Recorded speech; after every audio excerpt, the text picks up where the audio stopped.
Welcome, everybody, to another episode, our second episode of A Blast from the Woo! Past Reviews.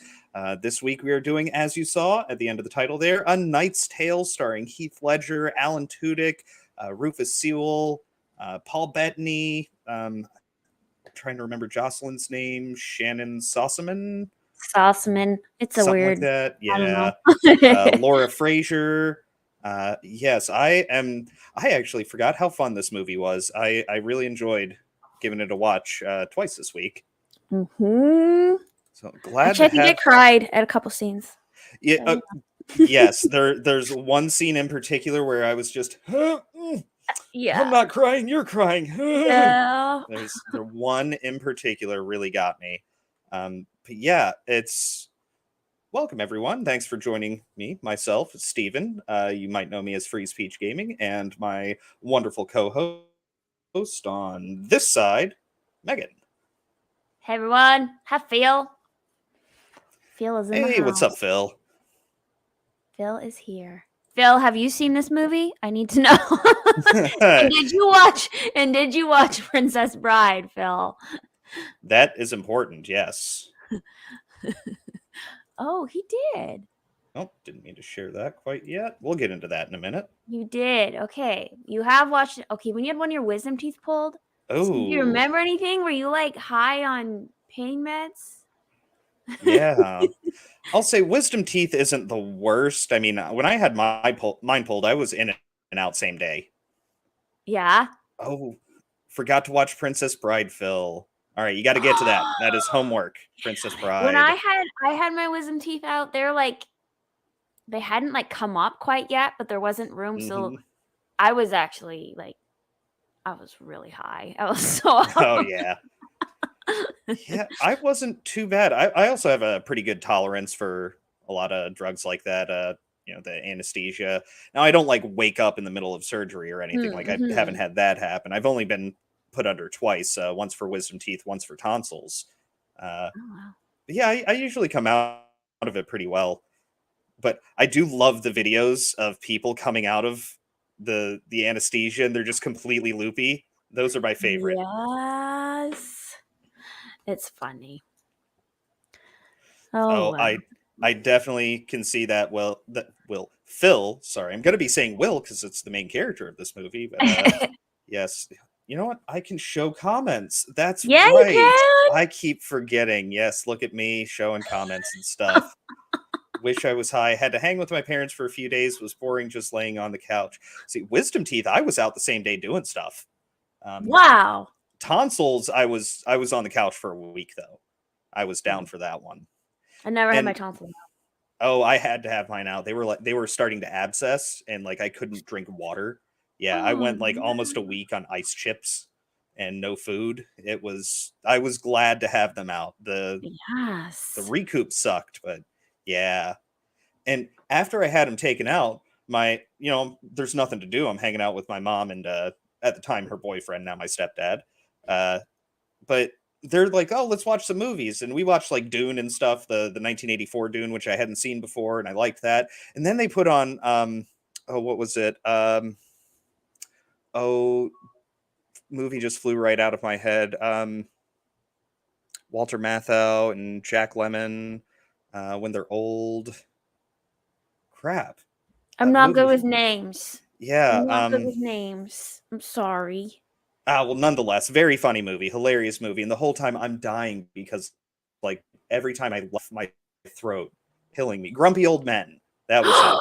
Oh. Grumpy Old Men. Yes. Yeah, they put Yeah. it on like literally the day I had my surgery, and I'm just. They're like, "Oh, we can change it." I'm like, "No, it's funny. I want to keep watching." Aw. Mm. Phil was out for a few days, but energy was affected by it. Yeah, I had that too. They weren't the worst though. Mm. But yeah, sorry, we're getting off track here talking about That was probably my fault. anesthesia. Sorry. I was not helping to keep us on track there either. Also watched Beverly Hills Ninja when you were recovering from the tooth pull. I rented that movie a bunch of times from Blockbuster when I was a kid. Um, I mean, it's Chris Farley. It's not like his worst film or anything. It's not one that I would say to go out of your way for if you wanted to see Chris Farley. Certainly, like Black Sheep or Tommy Boy would be higher up on the list. Oh, I just got like 2 new ideas for movies. Oh yeah, Because when you said blockbuster, it reminded me of the movie Be Kind, Rewind. Have I you seen don't that? think I've It's seen with that Jack one. Black. I don't think I have. I've So, never been super oh, big into one of my favorite movies of his is Bernie, which is like the least Jack Black that he's ever been. ooh. I did listen to a lot of his music back in the day, though. Yeah, no. Be Yeah. Kind, Rewind is hilarious. That was earlier in his career, wasn't it? I think so. Yeah. Yeah. Yeah, we might have to get to that one of Yeah. these days. I did enjoy School of Rock too. That's funny. School of Rock was good. That was yes, he was very good in that. That was a fun movie. But yeah, so A Knight's Tale. This was your pick, so why don't you tell us? It was my pick because it's one of my favorite movies. Because not gonna lie, I used to have a crush on Heath Ledger.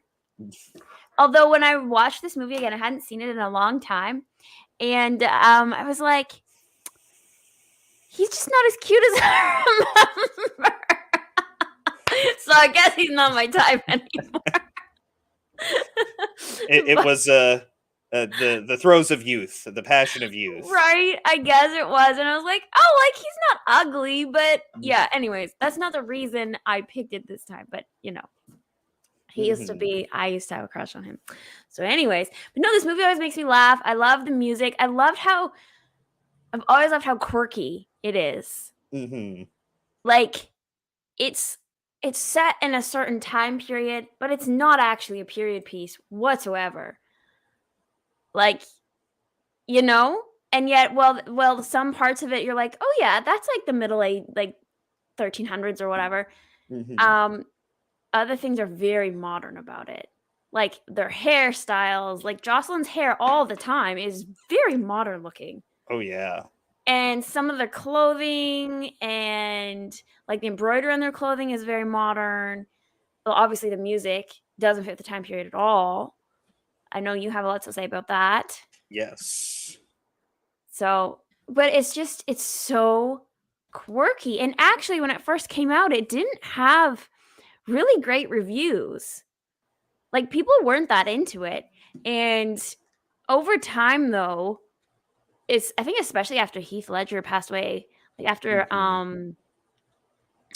he passed away and everything, this movie, it's now kind of become like a cult classic in many ways. So yeah. I can't remember who, but I want to say this was a year or two ago. One of the YouTube movie reviewers that I semi regularly check on. I don't want to say it was Drinker, it was someone else. But yeah, someone else had mentioned it, and it was like, yeah, that was a fun movie. It's very fun. I don't know. Yeah. I'm surprised it didn't get good reviews. I'm not sure. I should have looked into like what other movies came out around that same time that could have affected its popularity, but I was glad with let's the see. movie. 2001. I'm trying to remember what movies came out in that time period. Remember 99 was that was the Cubicle movie. That was the year of the Cubicle movie, because that was when you had Office Space, The Matrix, and what was the other one? Fight Club. All three of those came out in 91 or 99. That's true. I don't know. I just broke my pen. I got to look it up now. We're doing this live. 2001 We're doing movies. We're looking it up. While you're looking that up, I have something to confess. Uh-oh. That I have never watched the whole movie of Fight Club. I've never actually watched the whole thing. So this might upset some people. I am not the biggest Fight Club fan. I didn't see it when it first came out. I saw it when I was like 16 or 17, so this would have been like 2006 to 2008, sometime in that period. And it had been super hyped up for me. Everyone's like, "Oh my god, Fight Club! It's this amazing movie. It's gonna change your life seeing it." And I Mhm. watched it, and I'm just like, I mean, it's not a bad movie, but it definitely got overhyped for me, and kind of let me down a little bit in that way.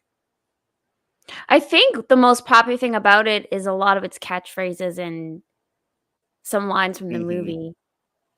Yeah, yeah. And I I tried feel like reading I a. have to go watch it again just so I know why I didn't finish it, or yeah.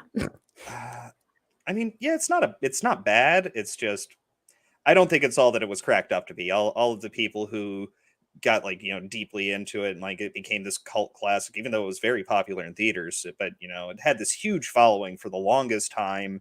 Everyone's like, "Oh, anarchy, blah blah blah," and I'm like, I mean, it's a movie. Mhm. It's supposed to be like this amazing twist ending, and I'm like, it was an okay twist ending. It, Uh-oh. it's kind of. Oh, Keep going. gasp. Lol, hadn't seen Fight Club either. Nice. Yeah. It's not a bad one, like I said. Oh, and I think I know why this movie got overshadowed in 2001. Same Why? year Fellowship of the Ring came out. Oh, no way. That's Yep. when that came out? Yeah, 2001. Fellowship of the Ring. What? I thought it was after. Uh I don't know how close together they came Hmm. out. Like I imagine they were both probably trying to go for the summer blockbuster because I want to Yeah. say it was summer for Fellowship of the Ring. There were some other good ones that year. Along Came a Spider. Pearl Harbor, I remember, did very well in theaters. Um, Enemy at the Gates. Mm. Yeah. Mulholland Drive, which is another weird one that I haven't seen all of. I need to sit down and watch that one through. Yeah, there Oh, were some good movies that came out. Ooh, there's another one that I definitely am going to want to do sometime. Frailty. You ever seen Frailty? With no. Matthew McConaughey actually doing a really good, solid, deep dramatic role. Oh, that's interesting because he doesn't usually. He doesn't, and this was in 2001. Wow. Yeah, he's actually very good in it. He's also supported by some other excellent actors, namely Bill Paxton. That's one we'll do one of these days is Frailty. I love that movie. Okay. I'll put it on the list. Hmm. I went and bought our Iron Giant, so Oh yes, yes, yes. Spoilers for everyone. Next week is going to be Iron Giant. yeah, sorry. So, it's well, we'll let him know again at the end. It's all good. Oh, and hi, Okay. Lisa H. Lisa's here. Yes, Yay. also a Fight Club virgin. Yeah, Yeah. it's a movie. It's a I movie. I According to Steven, it's a movie. it's a movie. Like I said, it was too hyped for me. In fact, I would say that this movie is better than Fight Club. Oh, okay. Certainly more fun. You feel good after watching A Knight's Tale. Like you finish it up and you're like, Mhm. yeah, I feel good about myself and I can go about my day happy. Fight Club, you're just like, ugh. Like you feel down and grody. Not as bad as Requiem for a Dream. That's oh god, if you ever want to just hate everything, watch Requiem for a Dream. Never seen it.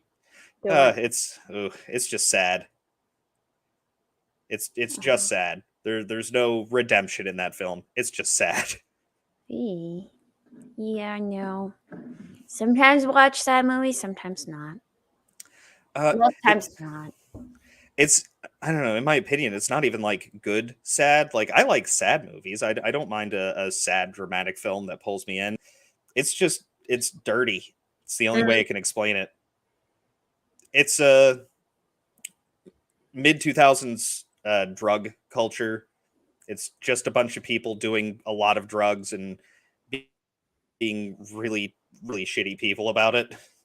mhm. Okay. Yeah. Well, maybe I won't go there.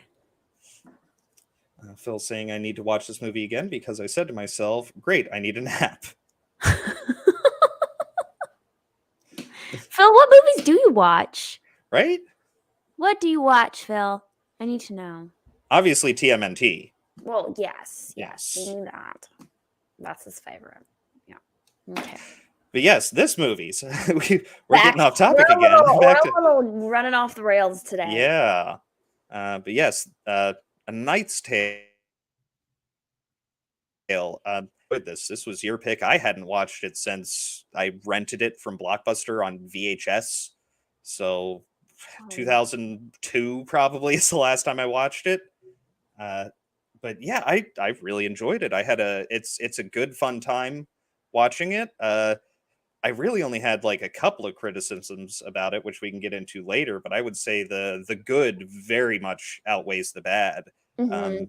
The cast had some. I think the casting was excellent. A lot of people who later on become great character actors, but here they're relatively unknown. Even Yeah, Heath they're all pretty Ledger. new.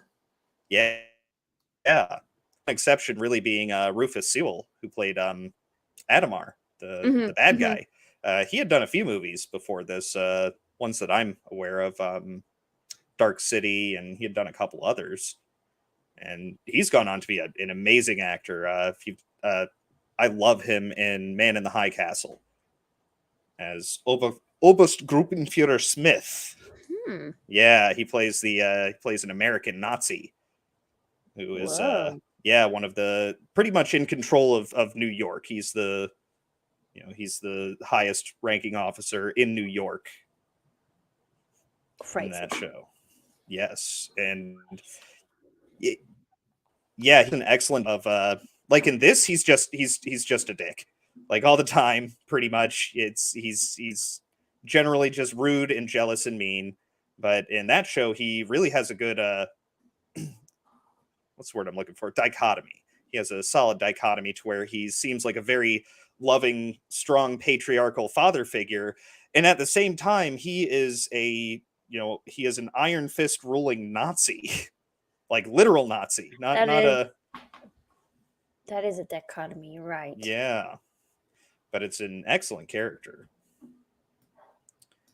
Um, do you have any other thoughts about the film as a whole? As a whole, I don't think so. Okay. Yeah, no. Nope. Well, Just more specific. Ah, yes. we can hop into the first scene here. Make sure the volume's not too loud. I feel like being an extra in this movie would have been so fun. Oh, yes, I bet it would. I'm trying to remember.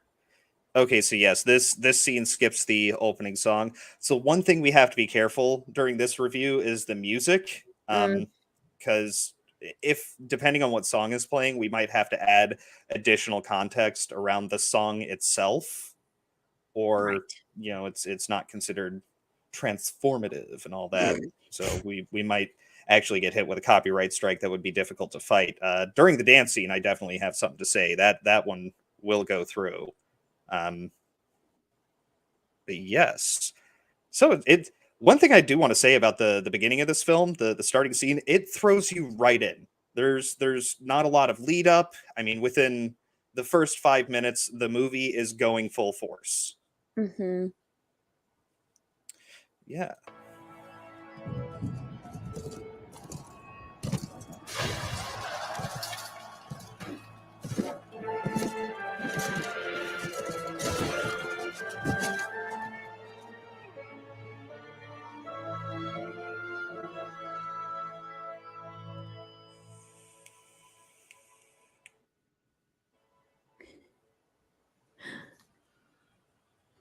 Should we open? We has to be in the list in 2 minutes. 2 minutes or forfeit. When does those? This part is so funny. Right, left. Okay. It matters which nostril. Yes. That- Right. Left. That's right. I'm sorry. I laugh at that part every time. And then at the same time, I'm like, ew, that was just in his nose. Like, ew. Yeah, that's definitely medieval times for you. I mean, not even that long ago, people didn't care that much about germs and hygiene and everything. It's yeah, here you go, right, left.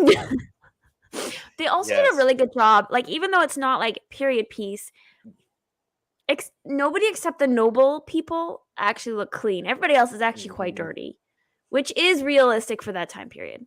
Yes, kind of like the line from Monty Python and the Holy Grail. Oh, he must be a king. Well, how do you know that? He hasn't got shit all over him. Exactly. Yeah. Yes. And as we'll see going through this, I love the progression of the costumes as they're winning more tournaments and they obviously have more money coming in. You see their clothes get better and better throughout. Because Yes. at first it's very much, very simple rough spun that looks to be worn and dirty and ratty. Yeah. They're all pretty raggedy at the beginning. Yes. Especially Heath Ledger's Matlocks. Mm-hmm. Which I feel like were more popular in 2001 than they were in whenever this movie is supposed to take place, like 13 something or other. 1370, yeah. Yeah. Yeah, that's one of the funny things. Like, they never mentioned the year that this movie takes place in, but the director had a very specific time period that Yes, it's he supposed to did. take place in. It's And interesting. yeah, and they even mention I can't remember which battle it is, but some famous battle. Oh yeah, like a battle with the French or something, right? Yeah, during I imagine the 100 Years' War, because it's England and France. That's kind of their Mm-hmm. big war. But yeah, in reality, that battle did not take place, or it takes place after this movie is supposed to have happened. And But I think it's just another one of the anachronisms, which this movie dives very deep into the anachronisms. It's like you said before, kind of a period piece, but they don't really care at certain times. Just if something is good, they're going to do it. yeah, exactly. Sorry, I got a kitty trying to play with. That's a firearm, kitty. Leave that alone. Oh God. It's not chambered. She'll be fine. But that. Cut off that behavior now. Yeah. Oh my God. Oh yes. And for everyone, this is my other cat. This is little Moan. Oh, she does not like being held. She's like, let me down. I got some places to be. No, she's very sweet, but she hates being held. Aw. But yes, that joke, and I think that joke sort of permeates the left right, sort of permeates throughout the humor of this movie. There's a couple of jokes that just really land very well. It's very irreverent comedy. Mm-hmm. Kitty.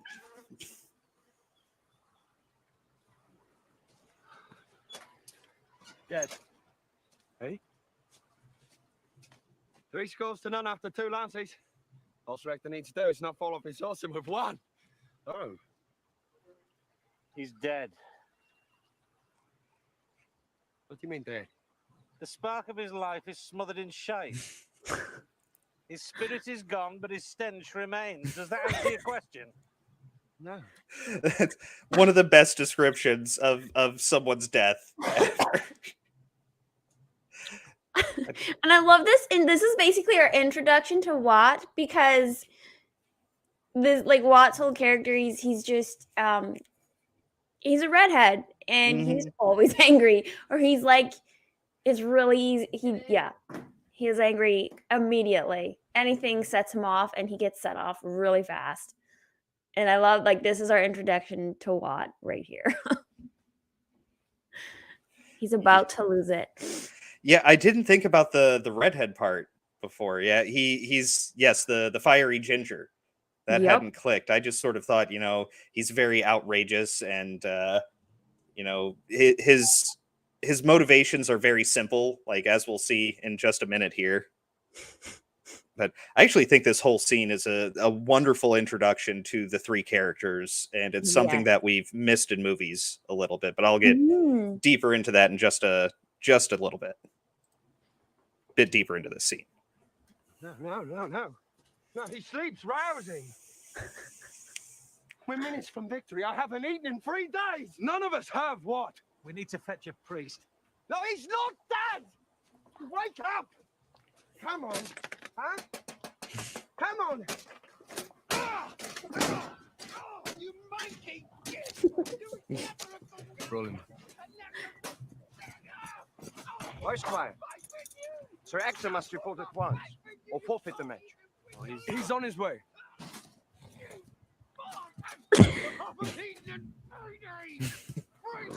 I can't believe he didn't question more why the squire is beating the knight. Like, Yeah. you know, like that's such an appropriate behavior back then. Like, Oh yeah. they would have really questioned that a lot more. But, well, that guy, I think he's also a herald as well, so he's not nobility either. So he's probably not even wanting to get in the middle of all of that. This is true.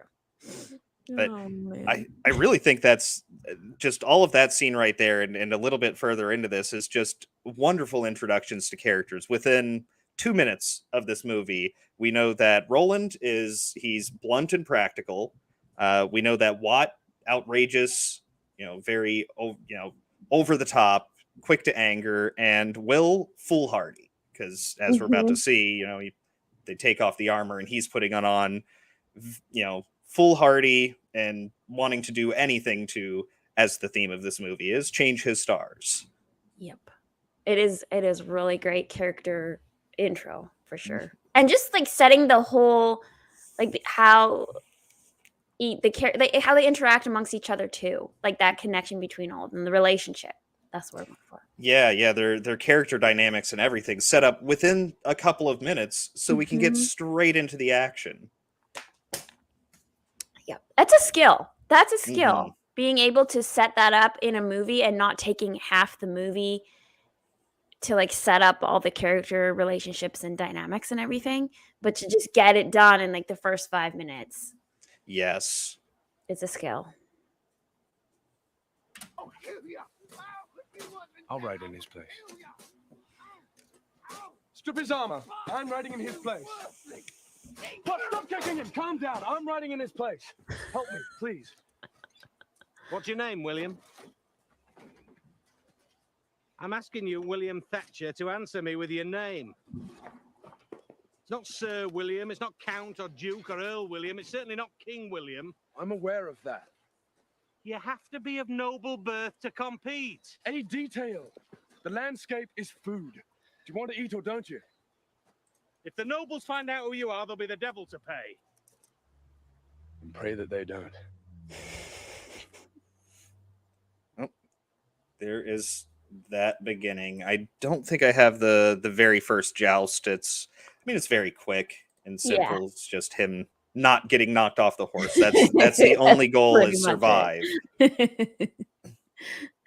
No, And- that is the perfect intro. Yep, we know everything we need to know about these three characters to get going with the story. We get a bit deeper into more so Will's character than the others later on in the film. We get a bit of backstory for him, little bit of backstory for the others, but they're side characters. We should really focus on the protagonist. And for, more of an action style film, action comedy, it's already has a fairly long runtime at like 2 hours, 12 minutes. But it doesn't feel like that. It doesn't. It feels very quick, but it's actually fairly long. I don't think of it as long though. It's funny. Okay. Yeah. Oh, why don't I pull up my notes and see if I had anything else to say about it? No, I think that was pretty much everything I had on it. Yep. I'm good there. Well, the next one I have. Oh, hiccup. Sorry. Get those. Let's see. This is one that you definitely wanted to go over. Yes. Introduction to Chaucer. Introduction to Chaucer, our next character in the group, which is interesting. There's a lot of character, like there's a lot of sort of main-ish character, like there's a lot of characters here, and Will is the main character, but he doesn't really overshadow the others at the same time. Like nobody is overshadowing anybody else. Yeah, everyone gets good screen time. Yeah, everyone gets good screen time. Nobody is written stronger than the other. Nobody is placed in like higher importance. They all complement each other really well, and there's no character there that you're like, you could cut it out and you wouldn't know the difference. No, they all serve they all serve a particular role. Mhm. And yeah, without them, the movie would be wanting. And, Yes. with them there, yeah, like you said, there's no filler for them. And I love Chaucer because he is the smooth talking. He's kind of like the one that has this grasp on the political inner workings of what it takes to like put on a show and be at the tournaments and networking. And, Watt and Roland are like the blue collar workers. Will's the knight, but Chaucer is the one that really ties it all together, and he's we're going to see he's the one that actually gets them where they need to go. Yeah, he's talker. Sort of the bridge between the peasants and the nobility. Exactly.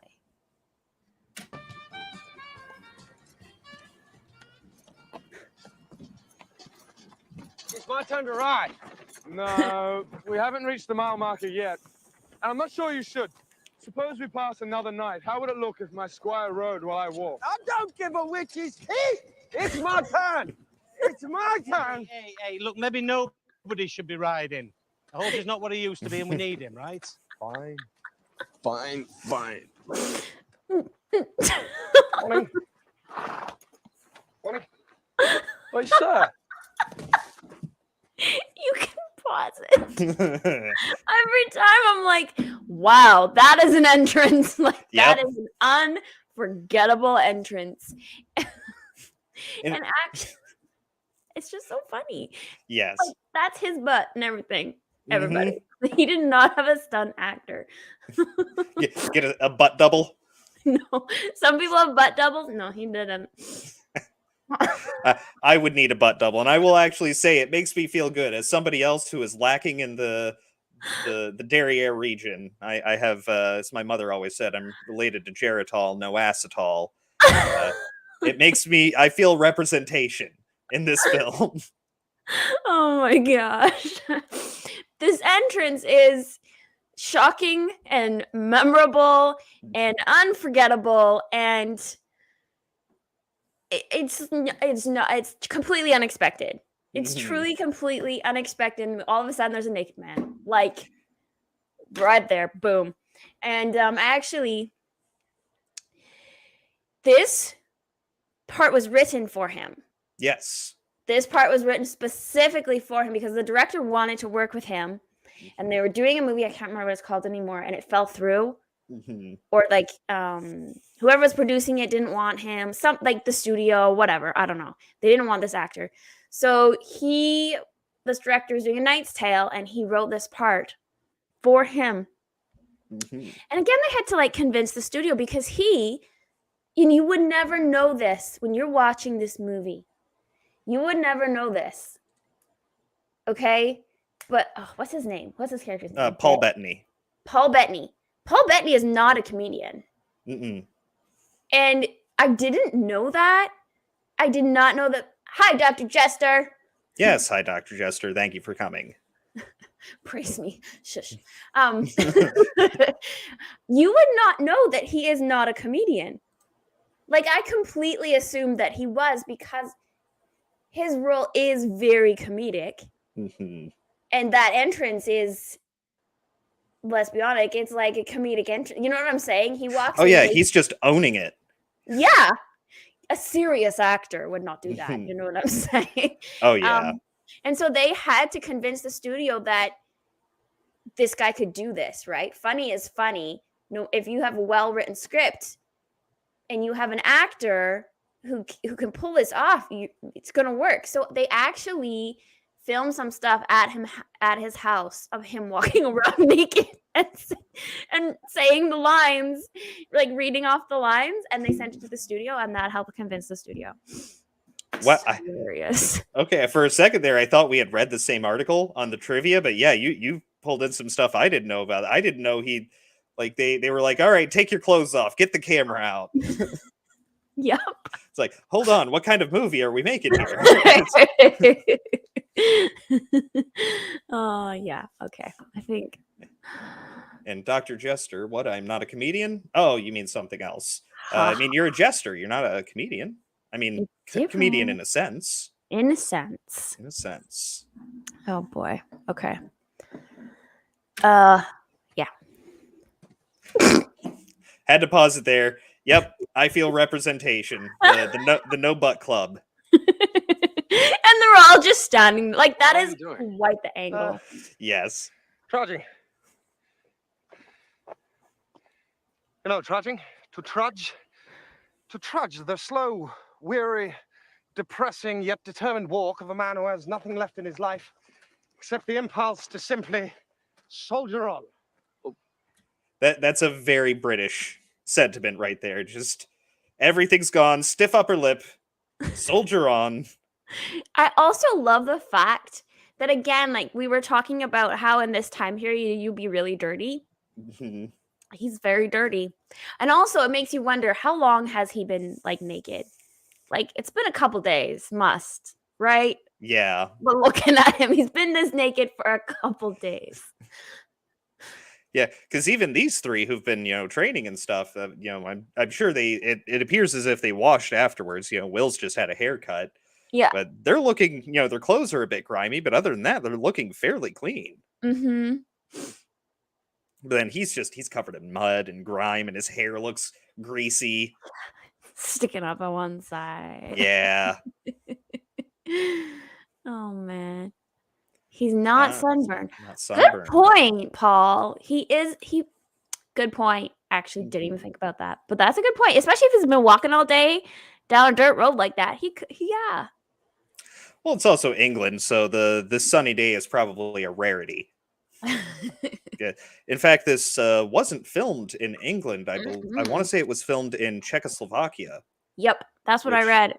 Yeah. Czechoslovakia. Which is And apparently the whole crew had a lot of fun. Yes. And I think something that works really well about this film is they got together 2 weeks beforehand to go over the script and basically go over the entire movie and act it all out, sort of doing like they do with stage plays, do a dry run or a dress rehearsal. But they wound up just partying the whole time, which I think still works really well because they all have a great relationship, as we see throughout the film. Like you feel like these people really are friends because in real life they did become friends. Exactly. It is so fun and believable just because, like, as you're watching it, you feel like you're part of the gang, you're part of the group. You're going on this adventure with them because they are all so connected to each other. Yeah, it's fun. Yeah, I didn't think about that immediately, but yeah, and reflecting on it, you do feel that's part of the wholesome feeling you get from this movie. Yes, but Brits aren't known for tanning. I'm part Swedish and Irish, and we don't tan easily. I bet you don't. You probably burn in the moonlight.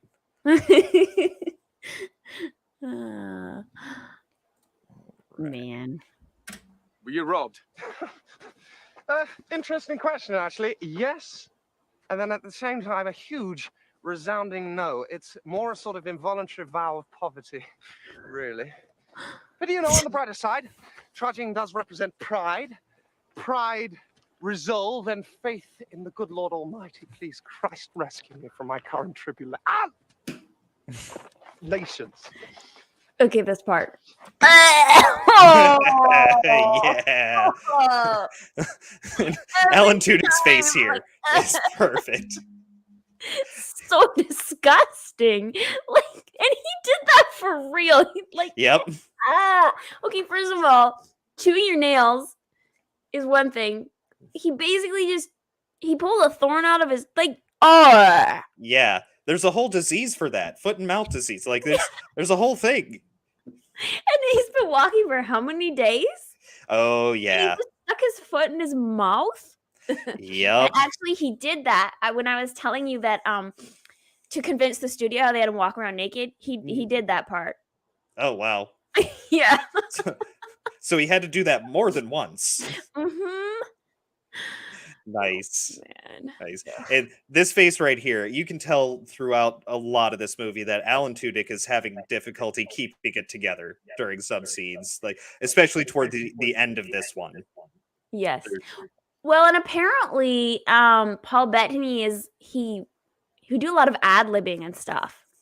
Mm. So it would when you're not expecting that as another actor, that can actually make the other actors' reactions very, very honest, right? Mhm. So yeah, it's funny. Yeah, maybe he just wasn't expecting that.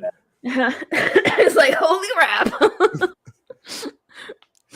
Yeah, but that whole that series of lines he had right there, I think that really does encompass a lot of what his character's like for us. Once again, another excellent introduction, and the dialogue that we see right away is he has this very flowery language that he uses as a writer. Of course, you would expect it, especially as a writer who is to this day still read. I mean, we're Yes. talking what 800 years, 700 years later ish. 6.5. Yep, still popular Mm-hmm. and known. And yes, hail, Paul. Glad to Hail. see you here. Thank you for coming. Who are you? Lilium interspinus. The lily among the thorns.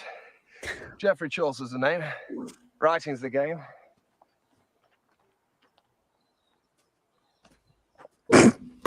I love how unimpressed they are. They're like, okay, you're a writer. Yes. Whatever. Like, Oh, they don't even really know what the writer is. He has to explain the whole thing. And of Right. course, they're peasants. They can't read. exactly. They're all standing there like, okay, thanks Mhm. for telling us.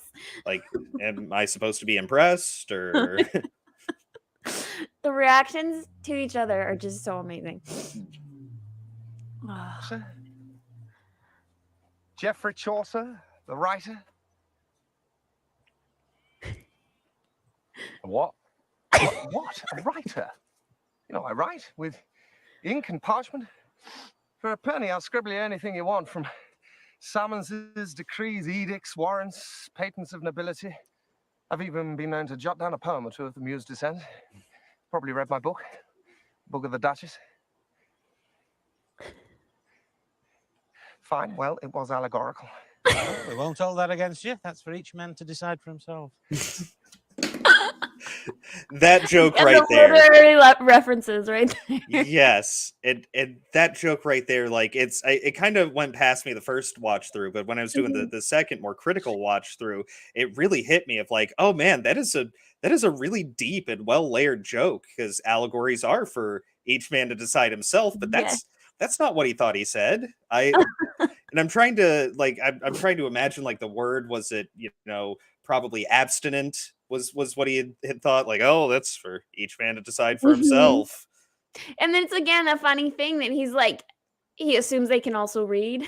Yeah. You've probably read my book. Do they look like they've read your book? Like, No. oh goodness. Did you say patents of nobility? Yes, that's right, I did. And you gentlemen are? Well, I am Sir Ulrich von Liechtenstein from Gelderland. And these here are my faithful squires. Delves of Dodgington and Fowlhurst of Crewe. I'm Richard the Lionheart, pleased to meet you. No, wait a minute, I'm Charlemagne. No, I'm St. John the Baptist. All right. Hold your tongue, sir, or lose it. Now you see that? I do believe. That right there, I think this is why this is, upon reviewing this and watching it, this is probably one of my favorite Paul Bettany roles that I've seen. I mean, the only other roles I can really think of were, Vision in the Marvel movies, which I'm not the biggest fan of the Marvel movies, but he did a pretty good job in that. And what was the other one? The Angels and Demons. He was like the weird albino monk. Oh, that. yeah. But this role, like that look on his face right there, it oozes smarmy. in that moment, and Mhm. it's perfect for this You can see character. the wheels turning in his head. He's like, "How can I take this situation and make me come out on top? How can I do this?" Which he does perfectly in just a minute. Uh-oh. Did something happen? We They're did in the get chat saying, "Seriously, YouTube?" what again? Ugh. Yep. Well, something I did notice. So, when this comes back up, and after I've gone through the whole copyright claim process, these in between parts will show back up in the stream. Okay. So, if you're watching this in the replay, it seems like we're just here the whole time. Unfortunately, on the stream, that's weird. I actually downloaded the video for this one. This isn't. I'm not playing it straight off of YouTube. Be right back.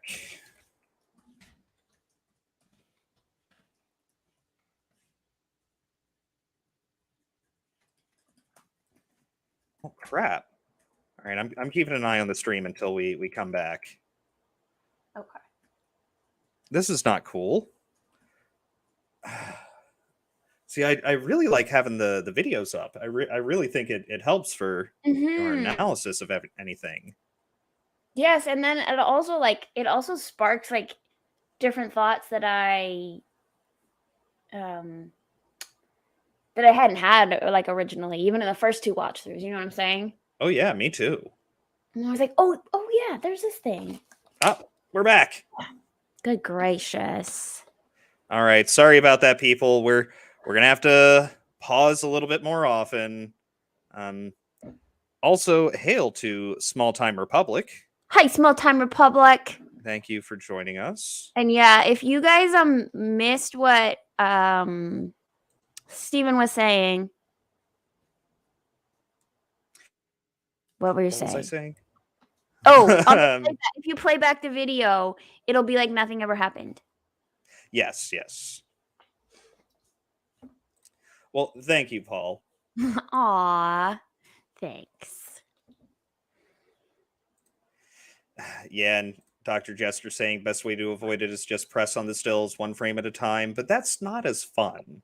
We'll have to pause very often. I'll say that was the first time it's happened this stream, as far as I know. It didn't, let me know in the chat if that had happened beforehand. It didn't seem like it in the chat. We did let it go for a good 30-45 seconds there. We did. That was probably a lot longer. I did have a thought. I was watching X-Ray Girl review. What was she? She was reviewing A Princess Bride. She was doing like a watch through, and she had done something to it that changed the look of the film, so it almost wasn't like, I don't know what she did. But then people will also do like a mirroring effect on it. Yeah, I'd have to figure out how to do that. That would. I was like, how is she playing the whole Princess Bride? And it was basically like, it wasn't regular color. It was all kind of discolored. It was weird. I don't know how she did that. I don't know what she was streaming from either, because there was like conversation in the one corner. I don't know. Oh, Dr. Jester says mirror doesn't work. He did that and failed. Okay. Yeah, Small Time Republic, does having an overlay help? I don't know. Maybe that's what Extra Girl is doing. Unfortunately, I'm sharing the tab itself. Oh, hey, Kaylee. Glad to have you here. We were just having some issues, Kaylee. It's YouTube's trying to take us down again. Yeah, I don't know how I could put an overlay into the Chrome tab itself, because that's the only way I can share and have volume. I'll do some looking into it between these. For now, let's see if we can go forward with just a bit more pausing. I think that'll work better. Yeah, I'll shoot her a message, Paul, and I'll ask X-Ray Girl how she achieved that, because that's not cool. It's not. Oh, and FNT has just finished. Well, I'm glad to have everyone who's coming over here from FNT. Yeah, I really appreciate it. Glad that we were your first stop afterwards. And you haven't missed too much. No, not too much. We've been pausing a lot, which is why we shouldn't be taken down. We're adding context to our opinions and analysis to this. We Mhm. should be fine. No, Mama Susan, not happy with us. Right. Yes, thank you, Dr. Jester. You are best second choice. Hey, Thank you. I'll take it. after I'll- FNT, I'll take that. Yeah. Yeah, I don't know how to mirror the screen in the Chrome tab, Kaylee. I'll figure that out between, before next week. So I'll figure out some way to do it. I know that Ord's he tried everything. He had an overlay, he mirrored it, he had changed the volume and the playback speed. He tried everything and he kept getting hit. So we'll see. We'll see. See what happens. Yeah, we'll pause regularly.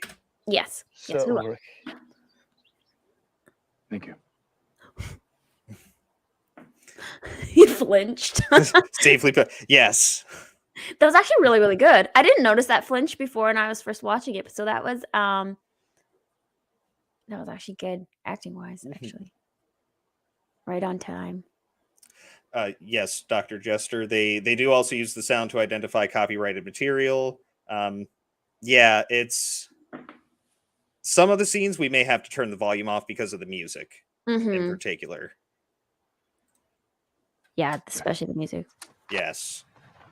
Have you any more to say, Master Nude, or having failed your test, may we be on our way? Master Nude. I hadn't caught that one you're off before. the tournament, are you? knew This is that. rough to run, isn't it? Well, that really remains to be seen. See, they're limiting the field at Ron. Noble birth must be established for 4 generations on either side of the family. And the wheels have turned. Yes, they have. Yes. On either side of the family. You will not survive without me. Yep.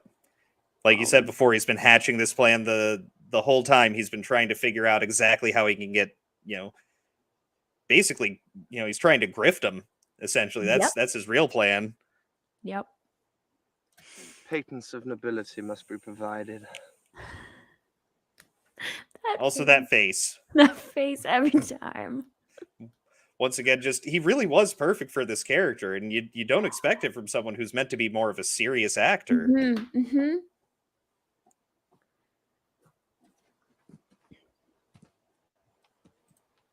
Oh, crap. We're slowing down. We're already down again. No. What? Why do they hate us? Yeah, I don't know. They do. YouTube hates us. YouTube hates us. Oh, we barely made it in too. I was literally typing the same thing and then he put it down. Oh. I don't know if it's the video or the volume. Man. What if we just turn the volume down a little bit more? Maybe. Oh, nudity. That's true. He is nude. I pulled this video off of YouTube. Oh,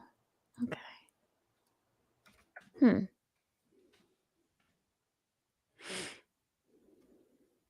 Weirdness.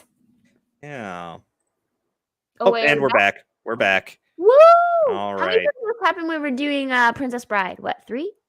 2 or 3 times. Yeah. Yeah. Yeah, it did. It stopped happening after we were just going sort of still by still.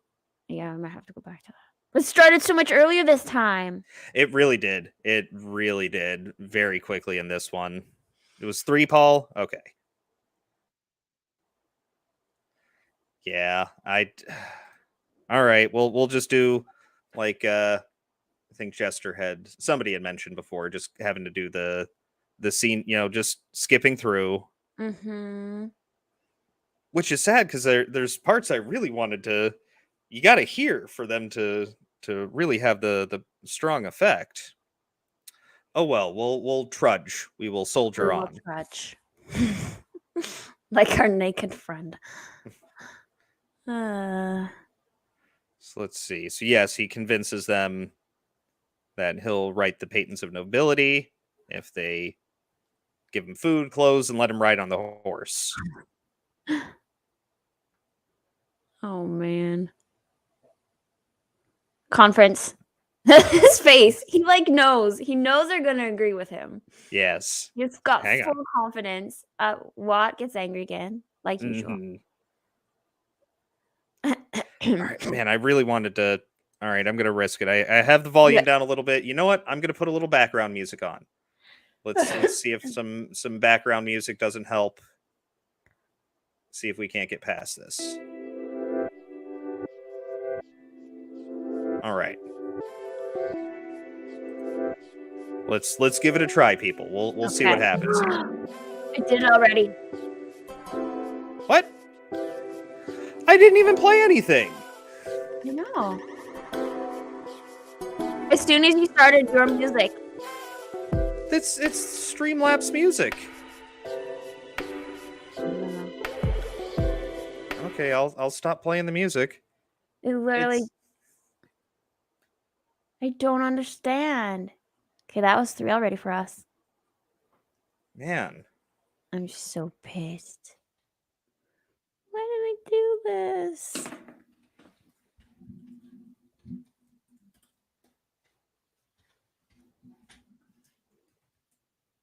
Man, that was ridiculously quick.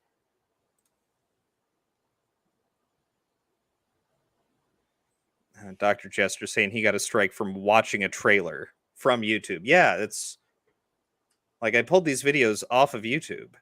I always feel like a hit though, like our really small time creators, which is so dumb. Yeah. And like I'm gonna fight it afterwards. Yeah, So yeah. anyone watching after the fact, they'll be able to see the whole thing. Stream suspended for policy violations once again. I'm sure it's the copyright policy. Careful, do not do moving. Press an image at... Okay. So I have to actually click through. Well, I'll keep that in mind, Jester, if you're watching this on the replay. Man, totally not cool, yeah. YouTube, you suck. Real bummer, Hal. Now we're just having to wait for it to come back up. Yeah. Sure, guys. Yeah. Oh, and we're back. And we're back. God. Yeah, sorry about that, everyone. Thank you for the tip, Dr. Jester. Not to do... I guess when I was scrolling through, that's what got it. So I'll... When we started clicking through on Princess Bride, we were good. Wonder if I just hit like the arrow key. How far does that go? That doesn't work. What? Yeah, I can't just hit the arrow key. I've got to actually click. Bah humbucks. Yeah. My hair. You know my hair. Stop it. Okay. Yeah. This was such a funny little scene, though. I know. I really wanted to show this part because nope, don't play. Don't play. Skip ahead. There we go. There we go. Yeah, because Alan Tudyk, I want to get a good image of his face here because you can tell he's trying so hard not to break. Yeah, there you can see the smile forming on his face there. He's, pain, and lots of pain. I will thong you. He's so angry he can't even find the words. Yes. And it's like he wants to swear at him, but he's forgotten all swear words that exist in the world and just pain. Lots of pain. And we've all been there before where you're so angry it's just tunnel vision, but he's getting that place over, very small situations. The potential of them double crossing him. Yes. Nope, don't play. Don't play. Oh, let's see. Okay, we're still up. 2 seconds wasn't enough. Oh my goodness. Yes, just that crack of smile on his face. He's barely hiding it. It's so funny. Oh yeah, and Paul Bettany's still really trying to sell the scene. Like you can just tell he's just got this look of confusion. He's trying very hard to convince. He's not worried at all. Yeah. Like the threats he is receiving are not bothering him whatsoever. He's just like, oh yeah, okay. He's trying to figure out this very angry man in front of him. Like, Mhm. why are you so angry? Man. All right, I'm definitely going to have to figure out how we can play these videos in the future. No, I definitely want to find out what extra girl did. What secret Yeah. thing? Yeah, and it was on YouTube. It wasn't on like Twitch or something. I mean, I saw it on YouTube, but I wonder if Okay. she's streaming through both. You know how you can do that? Yeah, with like a restream. Yeah, because she does have a Mhm. Twitch. Yeah. But it was live. I was watching her live for a little bit. Thank you, Yeah, that's Kaylee. weird. That's weird. Yes, thank you, Kaylee. Smash the like button. Share out the stream. Thank you, everyone. All right. So yes, that is our introduction to Chaucer. And Chaucer, everybody kind of has heard of Geoffrey Chaucer. He was like this famous writer in like the 1300s. And it was interesting. What I read was, and during this particular time, the director had chosen the 1370s, particularly. And during the 1370s, Geoffrey Chaucer was actually working as a traveling diplomat and a civil servant. So he wasn't doing much writing at that time. Like Okay. the writer himself wasn't actually writing at that time. And it's interesting because the character Chaucer is obviously not doing a lot of writing. He's in some hard time of his life and he's doing a lot of traveling, apparently. So it's just an interesting little parallel that the director chose to put out there. Yeah, and you mentioned that this is the 1370s. That's part of the reason why he chose the music from the 70s. As for the next scene I have pulled up here, the dance scene, and he chose that because basically the idea was, well, it's still the 70s. It's just a different set of 70s. So we'll have music from the 70s. 600 years apart. It's fine. Yeah. Oh, man. Yeah. And just making sure we weren't taken down again. Oh, my gosh. We're still here. We are still here. I wonder if I can email someone at YouTube like, hey, can you quit taking me down? They won't listen to me. Why do you care? Yeah. Why do you care about us? We're nobody. They care, apparently. But yeah, a bit of more trivia I had on the character of Chaucer. Paul Bettany actually had never read any of Chaucer. So when he's told, like, hey, you're going to be playing Chaucer, he's like, I know nothing about this character. And the director's just like, oh, it's fine. It's all in the script. Yeah, he literally didn't even go and be like, well, I should read Chaucer now. Nope, he didn't. Nope. He was like, sure, fine, whatever. Yeah, I'll do it. He didn't read any Chaucer. But I did read that he did end up getting laryngitis. Yes. From all the stress he put on his voice and all the beer he drank, because you should not drink lots of alcohol if you're doing lots of singing and talking. Yes, particularly beer. All the hops and yeast, yeah. And apparently Czechoslovakian beer is very pure. Is what they were saying. I imagine if you drink a lot of it too. Yeah. Okay, dance scene. Dance scene, yes. Oh, and I really wanted to show this one too. Dang it, YouTube. Too. Canterbury Tales is kind of raunchy, if I remember correctly. You know, I meant to do something before we started this stream because of Chaucer, and I forgot to do it. My mom is actually she's a scholar of medieval folklore and the like, and she's read quite a bit of Chaucer. I'm pretty sure she's read like all of Chaucer, because that was part of her degree. Her focus was medieval folklore and literature, and so I meant to call her up and be like, hey, what can you tell me about Chaucer? Any interesting facts? And I forgot. I need to call my mom. Everyone out there, call your moms. Has she seen this movie? I don't know. I'm not sure. She probably has. She would like it. She'd appreciate it? Like, if she hasn't seen it, do you think she'd appreciate it, or would she be like a little bit miffed?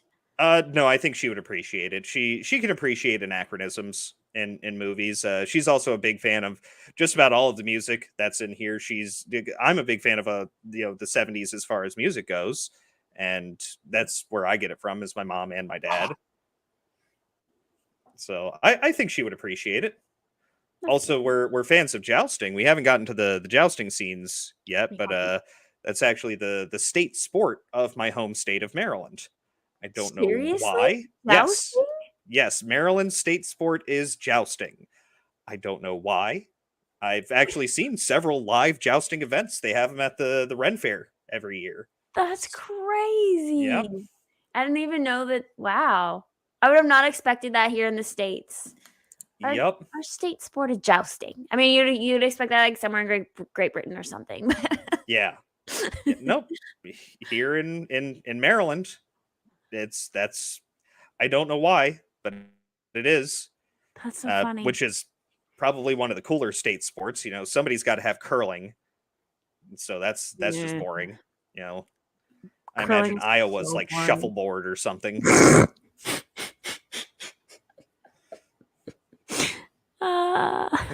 Yes, the most chads of state sports ever.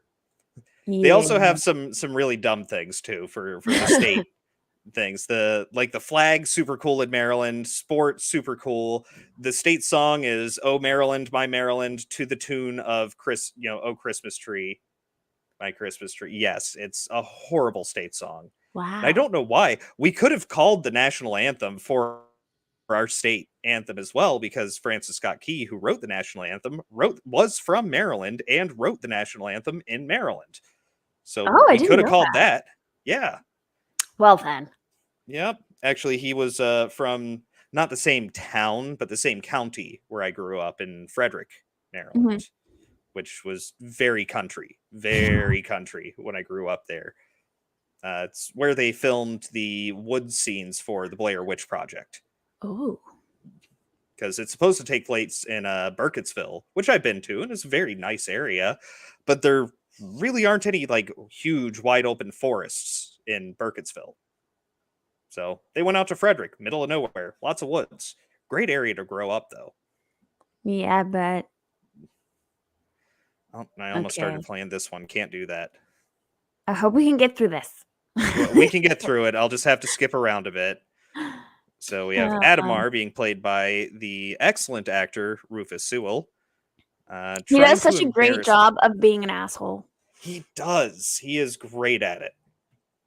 Like you immediately hate him.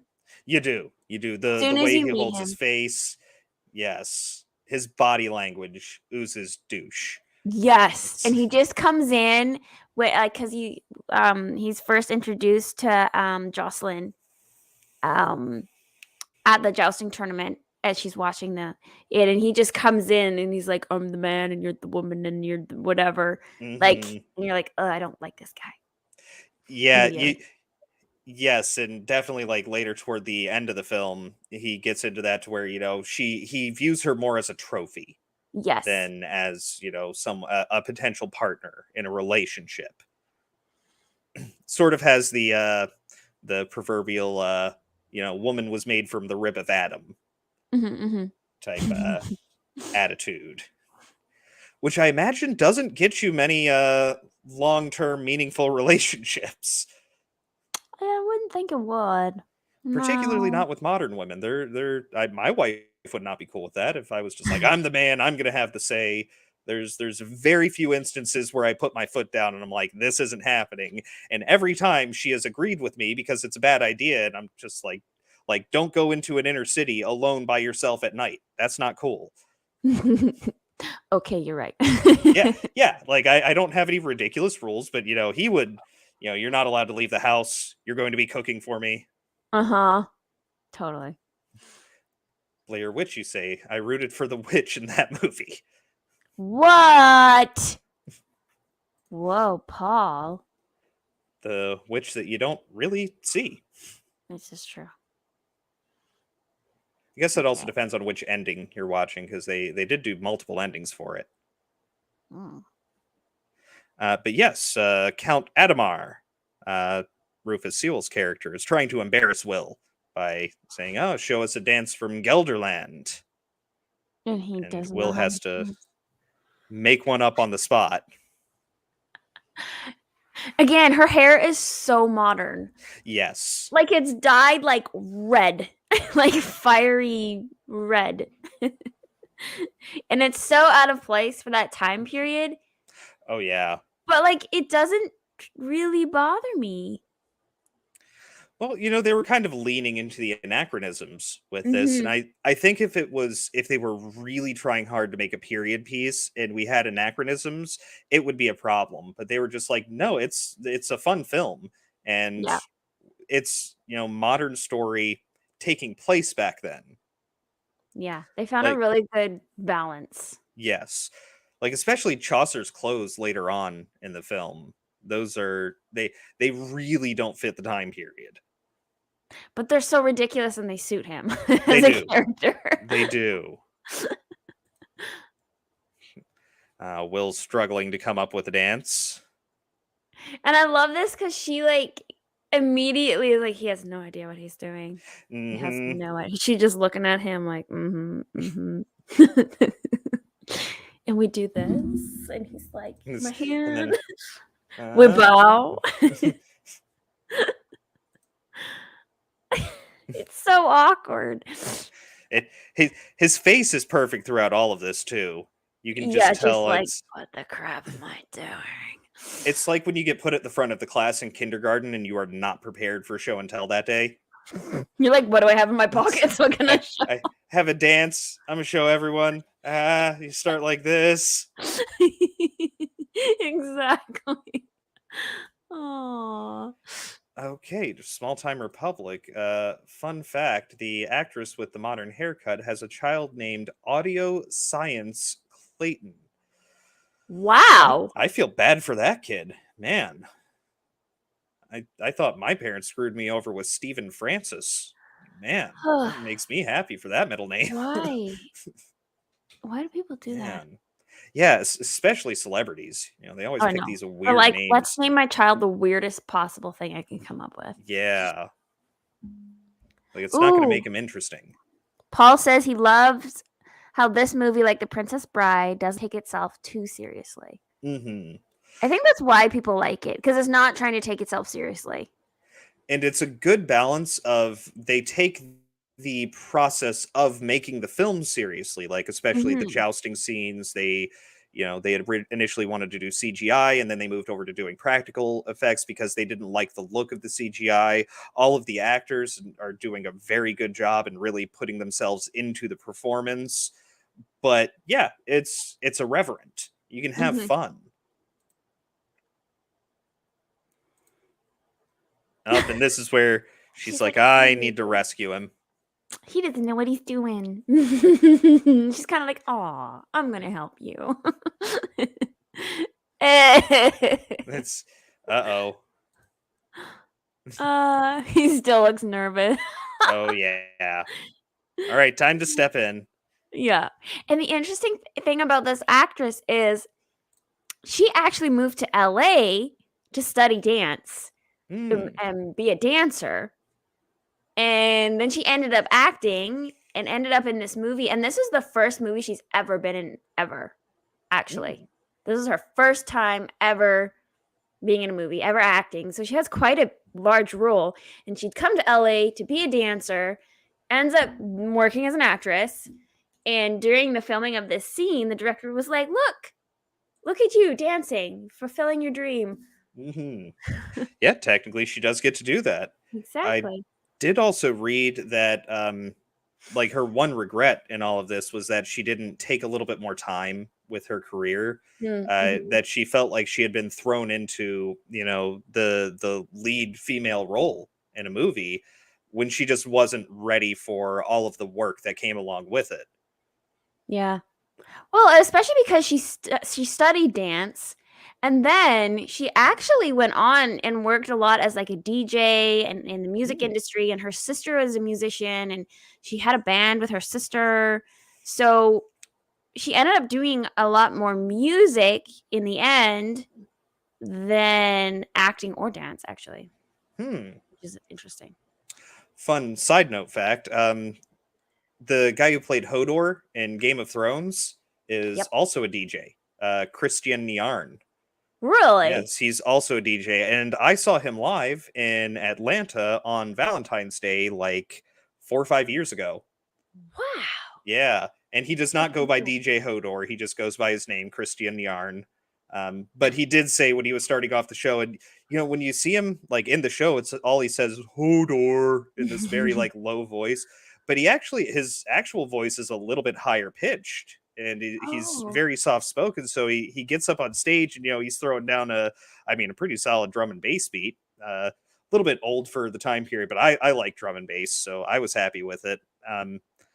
But yeah, he's just like, hey everybody, it's Valentine's Day, and it's really really great to see all of you here. And oh yeah, fucking Hodor. Yeah,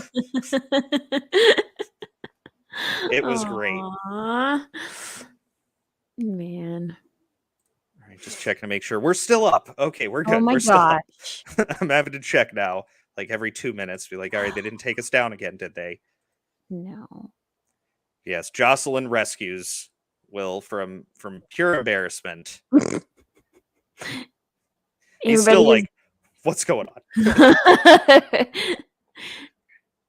This part was so funny because it starts out as if he's going to teach everybody a new dance, and all the actors in the background are like, yes, we don't know what we're doing.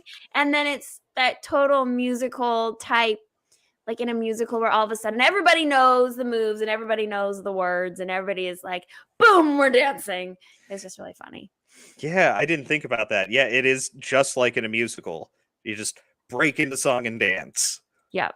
Because they make it out to be this really awkward, nobody knows the dance scene, and then all of a sudden everybody knows the dance. It's really fun.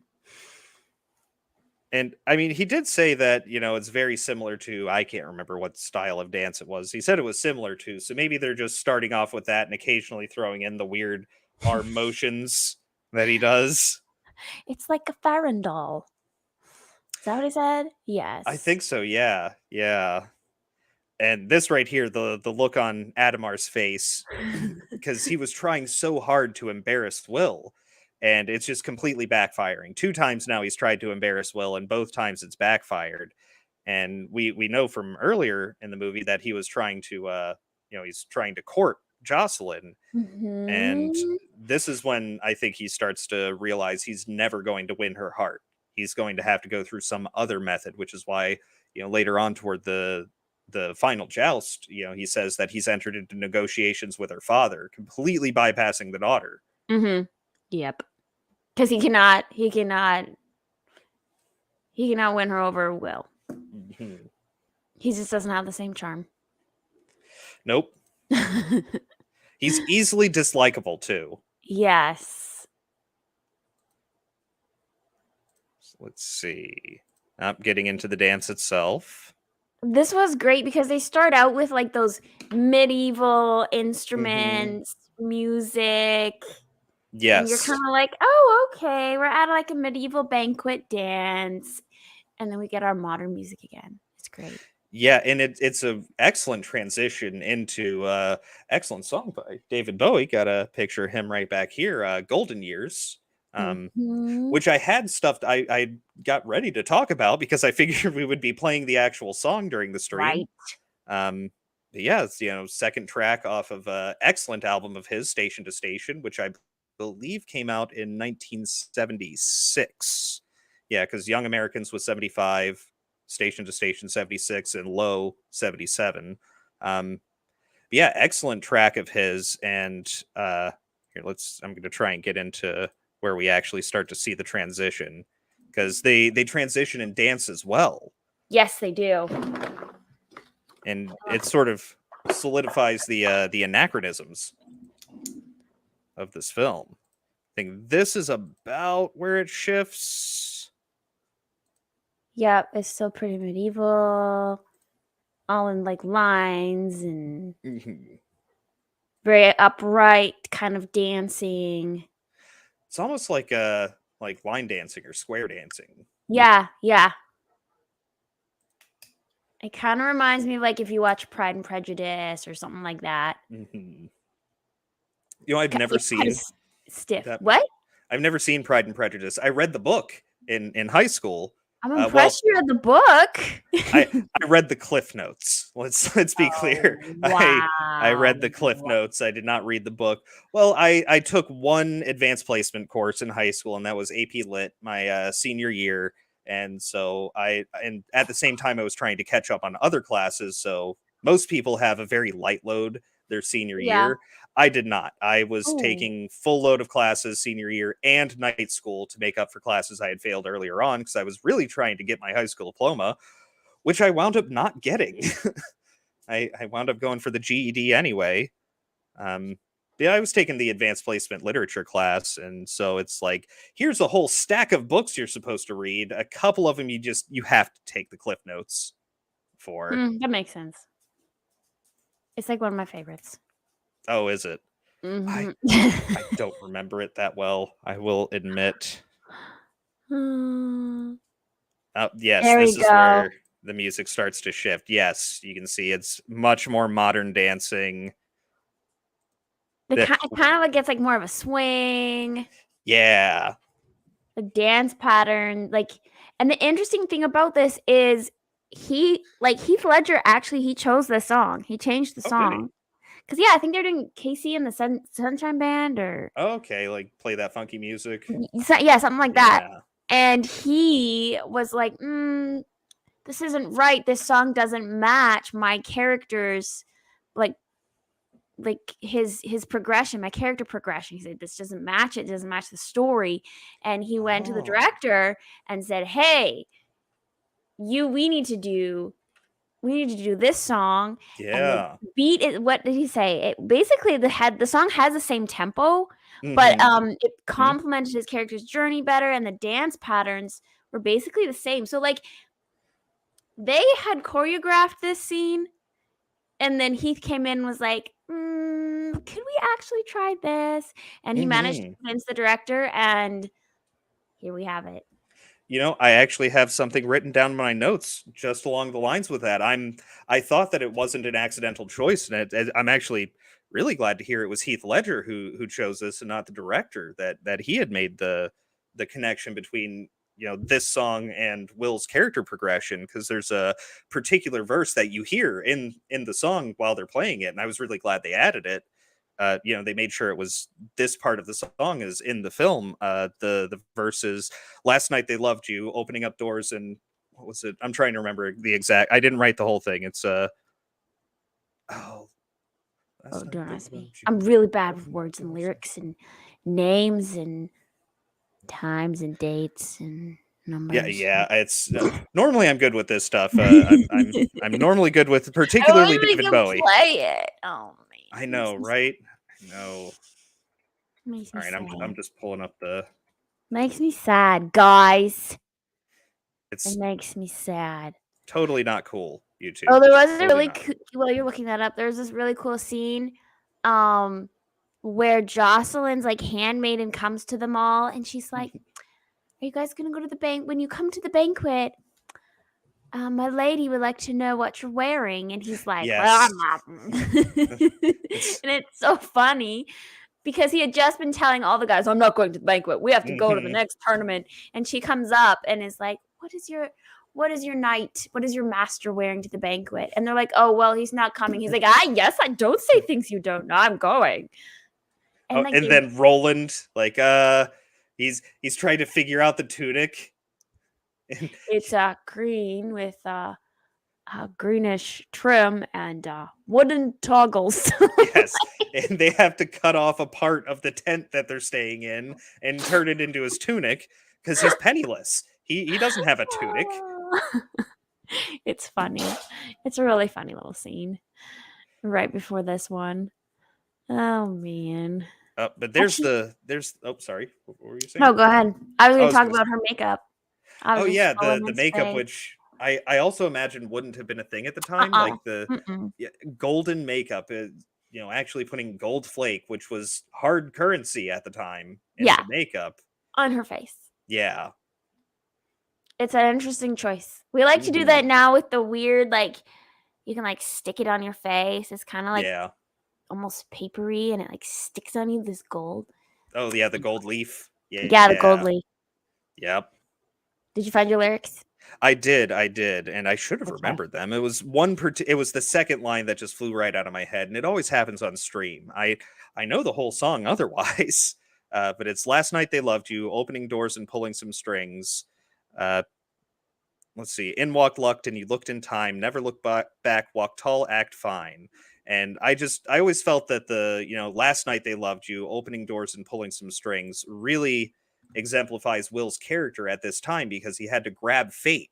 It was a very small chance that he had to really latch onto, and everyone's beginning to love him, and people are wanting to meet him, and they're saying, "Oh yes," even though they're trying to embarrass him by saying, show us a dance from your country. It all turns around on him. Luck, in walked luck, and it's all falling together for him. Yes. No. That's good. I like that. Because it all fits, Yeah. Way And- way better than like KC and the Sunshine Band. Yeah, no, that's a bad choice. David Bowie, excellent choice. Casey and the Sunshine Band, bad choice. That's good on you, Heath Ledger, for fixing that for us. Yes. Because this happens to be like one of my favorite scenes. Oh in the yes, movie. It's just so fun. it really is. And once again, upset Adamar. He just spends most of his time in the film just looking sullen. Yes, Sadamar, more like. Uh-huh. But yeah, that was bad. I'll leave now. Wow. His face. I love it. Yes, just you can tell they're just having a fun time dancing, and it actually, I imagine it was a lot of fun having to learn the different styles of dance and going from one style to the other. It's a very smooth transition. Yes. Dad joke approved. Thank you, Small Time Republic. Thank you. Wow. Way to encourage him. Yes. Every single time, he's just standing there. Yep, just looking angry. Just sullen. He has these very intense eyes, though. They're almost crazy eyes. Do you know what I'm saying? Yeah, like one's open a little bit more than the other. Yes, and they're very like big, wide eyes, and you look at him and you're like, that is a person who could like kill you. Yeah. He's kind of got that psycho look. Not to be Yeah. mean, but he has that psycho look in it to him. You know what I'm saying? Yeah, definitely. I see that. It's kind of like reminds me of an interview I saw that Jeremy Renner did on the Graham Norton show. I like the Graham Norton show. I think he's an excellent interviewer. But he was talking to Jeremy Renner and played Hawkeye, and he's saying, I take on a lot of tough guy roles, even though in real life he's actually a very nice, very congenial person that people tend to like to be around. He cracks jokes a lot, but he always plays this tough, mean role because his resting face looks like he could punch you at any time. And I think that's his face too. It's it's especially how he carries himself in this role. He looks like he could punch you at any time. Like very unpredictable. Man.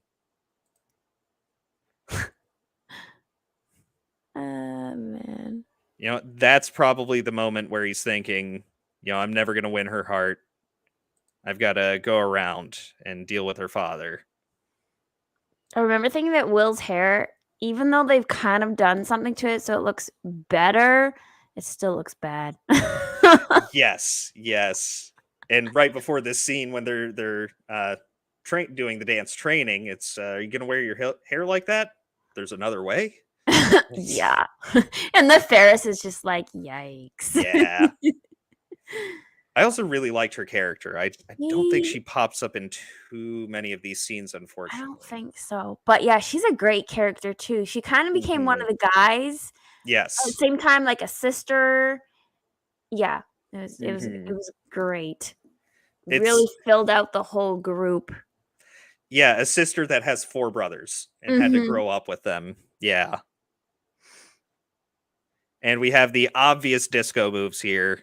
Yeah. The Saturday Night Fever pointing. He's leaving. Oh, He's grumpy. now I'm giving Fandango free ad money. Wow. Yeah, Man. I always enjoy that scene. It's just a fun one. Not just because it's David Bowie, but it's transitioning from the troubadour music to modern music and the dance lining up perfectly. And it's moving the characters forward the whole time. It's Yes. not like it was just there for the purpose of like, oh, we want to have a dance scene. It's Mhm. an important scene to the film. Yep. It's just forwarding everything. You're seeing more of Adamar's character because when they're sitting at the banquet table and they bring along the plate so you can like give money to the poor. So they walk around the plate for all the nobles to give money, and Will probably basically gives like everything he has into the plate, and then Adamar makes some sort of, well, there'll be no poor people after you're through with them or whatever. But then he tries to put more money in than Will just to like one up him. And poor Jocelyn is sitting in between these two men like, ooh. Yeah.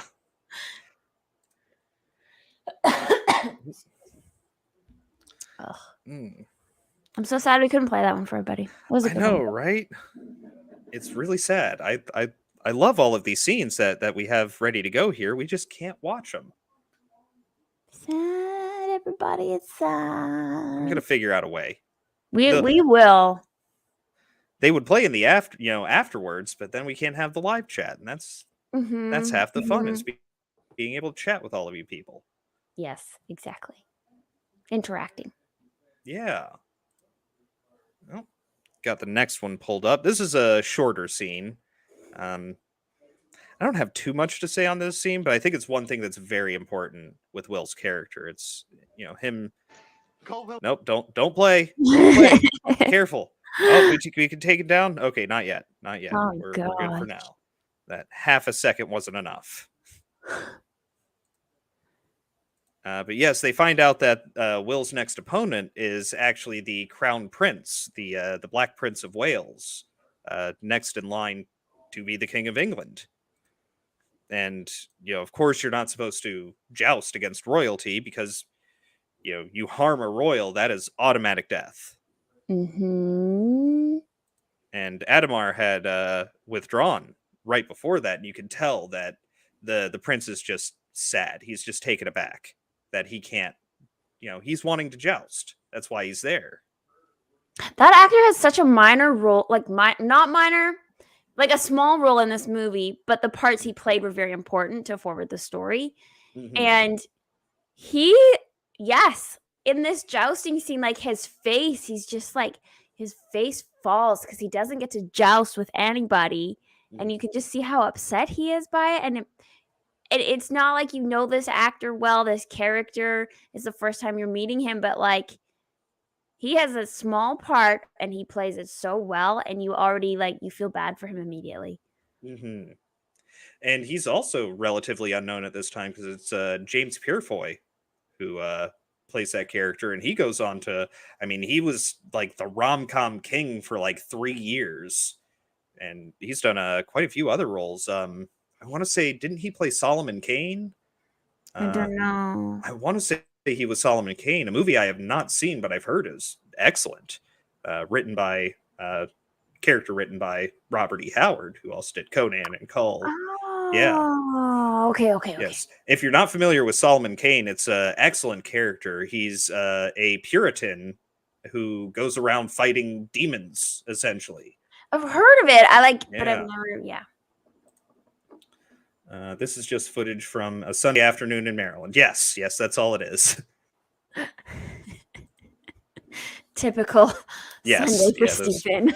those crazy Marylanders. So I got out of that place. I don't think I'll ever be living in Maryland again. Oh man. Yes. Oh yes. And then there's his face. Let's see if I can go forward just a little bit because he's sad. It's an interesting scar. Yeah. He decided to place on him though. Yeah, right on the cheek. Obviously he's been brazen throughout his life, done things he really shouldn't do as the crown prince. now it's hand me my lance, and he gets to actually tilt against someone. Look at them go. All right, I'm cutting the volume off here. I'll play like 3 seconds. I want We to need see to see- Lance's yes. crash. Yes, Yes, we need to see this part. because we need to talk about the lances. All right, I'm gonna very quickly. See, everybody? See the pieces? Look at those Mhm. pieces. Look at it. Everywhere. See, all right, we haven't been taken Look down at yet. that. We're still good. Shattered. Yes. So all of this debris or debris, depending on where you're from, it's actually linguine. It's dried pasta that they put into the lances, because normally for faux lances or stage lances, they just use balsa wood. Like the live jousting events I saw at the Ren Fair growing up, it was just balsa. They didn't splinter apart like this. But it didn't have a Dramatic. good look. Yeah. It didn't look cool. There wasn't splinters flying everywhere. But if you stuff linguine into specific portions of the lance, you get this effect. And I think that's awesome because we've talked about practical effects versus CGI. And they could have done CGI here. But like having this effect again while you're filming is great for like your background actors who are playing your audience and the actors themselves. Just the overall effect it has is very dramatic, and they're kind of just trying to put like emphasis on the power of jousting, basically. Mm-hmm. Yeah, I believe they actually tried to do CGI for this movie, but they wouldn't have had access to like what was going on at Skywalker Ranch for the prequel films, because Mm-hmm. before the prequel films, which the Lord of the Rings films used the exact same technology. The George Lucas actually shared the technology from the prequel Star Wars films for Lord of the Rings, which is why both of those films have. I mean, say what you will about the prequels, the CGI doesn't always work well. The acting and what's going on doesn't work well in the scene, but the CGI ages fairly well for something that came out 21 years Mm-hmm. ago. They didn't have access to that on this movie. So it was very cheap, very cheesy looking CGI, and it just didn't work. So they actually had to very quickly come up with a solution for that, and it was actual jousting. That's awesome. I love it. It makes it that much more exciting. Yeah. And they actually had to train all of the stuntmen on how to joust, because they didn't actually they hadn't prepared to actually hit each other with the lances. Oh yeah, because Yep, they had learned how to like cradle and stuff, I imagine, but mm-hmm. they were just going to be riding past each other, and then it was CGI was going to create the actual effect, and they would just fall off of the horse. Now they're taking real hits. They wore like padding and stuff, right? Oh yeah. The armor they're wearing is functional, and it's well padded underneath, and the lances are not made of harder woods like they would have been back in the 1300s. They're made of balsa, but it still hurts. It's Oh yeah. I bet they have some great bruises. Could compare bruises afterwards. Be like, yo, mine's better than yours. Oh yeah. Actually, I heard that one of them broke his jaw or something. Yeah, I read about that too. Something happened to his jaw, and like 2 weeks later, he was back on set, and the same thing happened to his jaw again. Yeah, like it actually snapped, like it dislocated and broke, and he had to get it wired back together. Yeah. Mm-hmm. Oh yes, and Chaucer here. Oh, we're dead. Oh, he's so dead. He's just hit the Crown Prince. His whole face. This is probably one of the very few moments that Chaucer actually looks unconfident, because he's usually very confident, and he's usually like, I can talk my way out of this. We're okay. But this is one of the very few moments where his character is actually, no, we can't talk our way out of this. We are dead. Yeah, it's straight to the gallows for us. Yes. He's panicking. Oh, yes, and he runs right up to Will. What were you thinking hitting the crown prince? Oh my goodness. Well, he says he knows what he's getting into. He made that choice. Yeah. And it's what he wants. And you really see it on his face when Will starts charging in before Chaucer can put the withdrawal flag up and cover his marker on the field. Yep.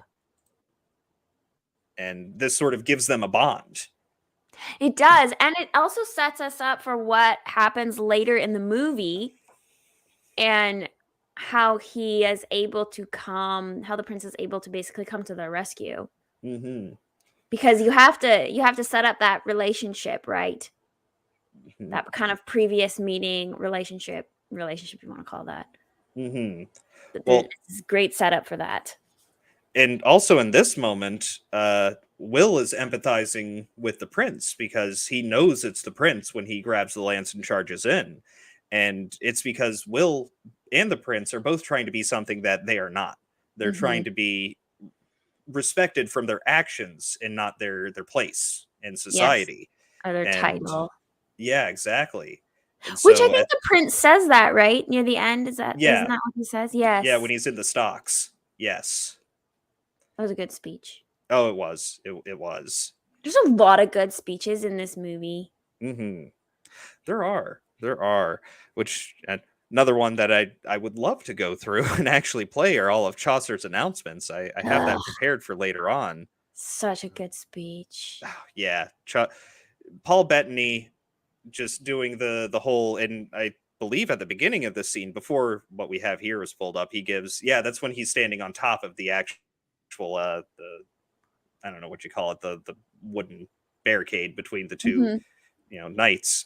I think it's the one where he's actually standing on top of it, walking back and forth. Yes. And for his character, the director wanted him to do Vince McMahon.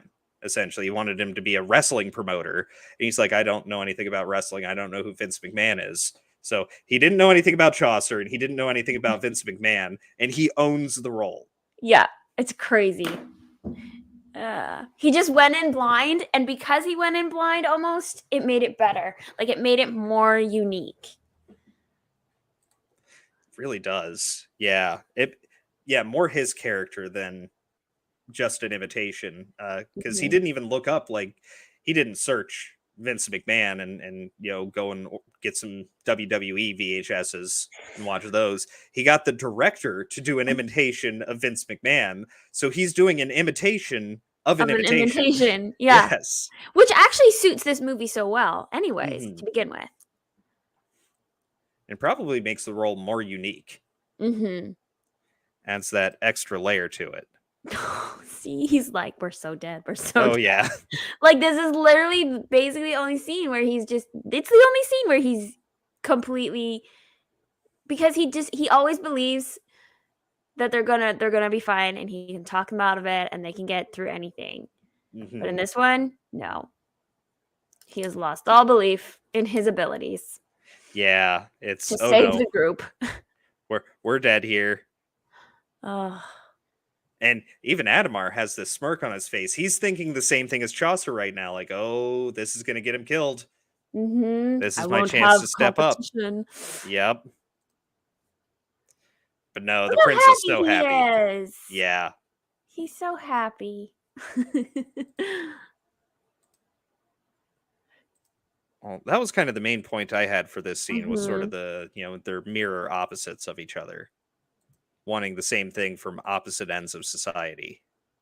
Look at his whole group in the background, just like commiserating together. We just leave him alone. Yeah. Oh. So actually, I did want to talk about this part here, because he's upset because he doesn't get to joust against Adamar, which is his one true challenge. It's the only person to really beat him so far. But like, I don't understand his reaction with Jocelyn here. Yes, this part was interesting because he was just so like head over heels, puppy dog, in love, I'll do anything. And then I don't know if he's so caught up in his, like, I didn't get what I wanted, how I wanted, and he's just being a child about that moment. But, like, this was his moment with Jocelyn, and he just, what the heck, man? Yeah, it just doesn't make sense to me. It's one of my few criticisms of this film is the progression of their relationship between in this in between moment.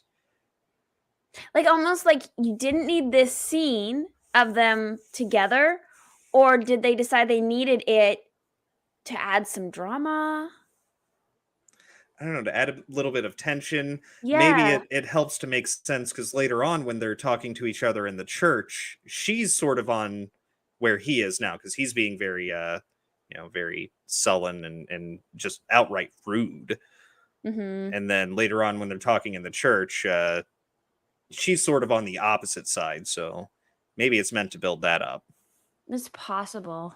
But yeah, it was definitely like a weird little moment there that just If didn't seem to need to be there. it felt out of character almost. Yes. Like the line, "You're just a silly little girl," and it's like, have they had enough interactions for him to really be upset at her for congratulating him Right. on winning the tournament? Her outfit is very interesting because it's a see-through dress. It's mesh. Yeah. And the only thing that's covering is that vest thing she's wearing over top. It Mhm. actually has some very Asian influence to it. Yeah, it does. Yeah, it does, especially the headdress. Yep. Yeah. It's very interesting. Mhm.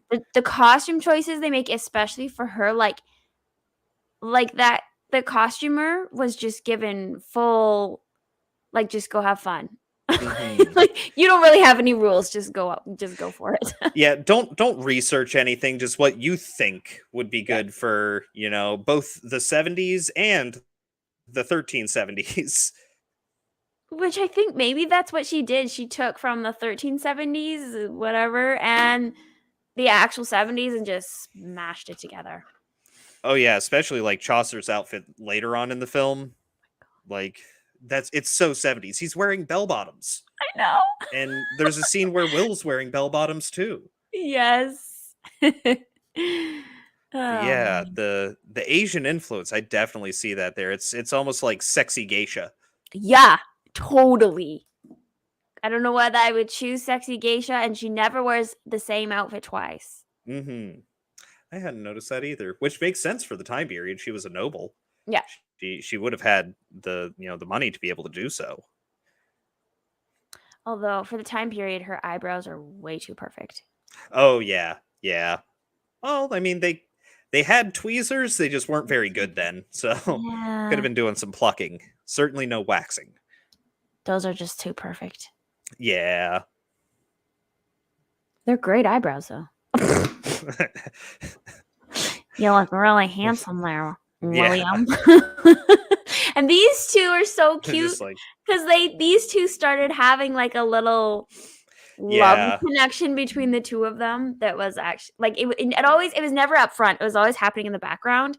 So mhm. if you weren't paying attention to the background, you wouldn't pick up on it right away. But yeah, You can tell there's some sort of connection going on there. There's some sort of Mhm. chemistry that, as far as we know, never gets seen to any fruition. Yes, yep.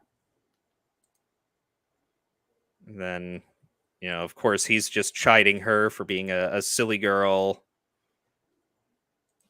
And then rather a silly girl with a rose than a silly boy with a horse and a stick. It's a lance. Hold a lance. Duh. His face. Yes. Oh man, I love it. Oh, yeah. Just trying to see if I can get another expression. Oh, that one's not as good. I think. There we go. There we go. He has great expressions. Oh, yes. I feel like if you look at Chaucer in the background there on that scene, he is such an observer. Mhm. Like he's so subtly playing the role of a writer, just observing. And at Mhm. some point in his lifetime, he's going to write everything down that he observed about all of these people. Oh yeah, and he's probably doing, because it's actually very ancient writing practice, is to narrate what you are seeing. So, Yes. and I've I'm not an actual writer, but I like doing it because it's enjoyable to actually look at other people's actions and full on narrate it. So, and even if it's just as simple as, it's a lance, duh, he said, or he said Oh. smarmily. Yes, marmalade. That's a good word. Yes. I feel like I've used it too many times this stream. I need to pull out my Roget's thesaurus. And then it goes right into the next. All the. Oh, I think this is the guy that gets dragged. Oh Yeah. yeah. Excellent stunt. Excellent stunt. For sure. They did great stunts on that scene. Oh yeah. Yeah, that whole scene was just really excellent. I mean, there's only a couple of things really going on, but all of the character interactions are really important for moving the story forward. Once again, there's no dead scenes, even though this is a movie about jousting. The story is constantly progressing throughout. Yes. And you're never bored. You're never like too focused on the characters that you get bored. And it's not like the jousting is put in there just to make it exciting. Like it's very seamless. Mm-hmm. It fits. It fits very well. Yeah. Oh.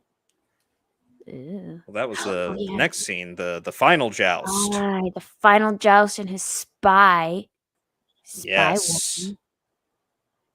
Yes. Let's see if They we can get a found good out image who of. Will actually. Oh, and this. Yeah. So evil. Yes, they change. I also really liked the tip of his lance, the iron fist. I feel like that fits his character very well. Yes. Because especially if as they talk about his campaign that he had going on in France, how just before this he was essentially raping and pillaging and destroying. Wait, we get hit with another copyright strike or another copyright? Did we? Are we down? No. No. We're still there. We're still here. Oh, Dr. Sorry, Jester's Dr. Jester. No. Oh, okay. No, we're good. We're good, Dr. Jester Jester. left us. We Ha we haven't been hit yet. You got me. That Yeah, was no, just- sorry. I had to check again. Like I haven't played anything. I've only been going through still by still. Okay, he left for a few minutes. I get it. Okay. Yeah, Trying right to here. see. There we go. Yes. Look at that. Yes, tipped the lance. And it's I actually had a note. Let me pull up my notes so I can Wouldn't that this is the thing that occurred to me while I was watching it the second time, and maybe you're about to answer this question. But did they have a lot of rules with jousting, or were there not really a lot of rules? And what if someone did tip their joust? Would you he didn't report it to anybody. Will just took it, pulled it out of himself and was like, oh, well, I'm going to keep fighting. If that wasn't reported, wouldn't that be seen as cheating? Or did you just not?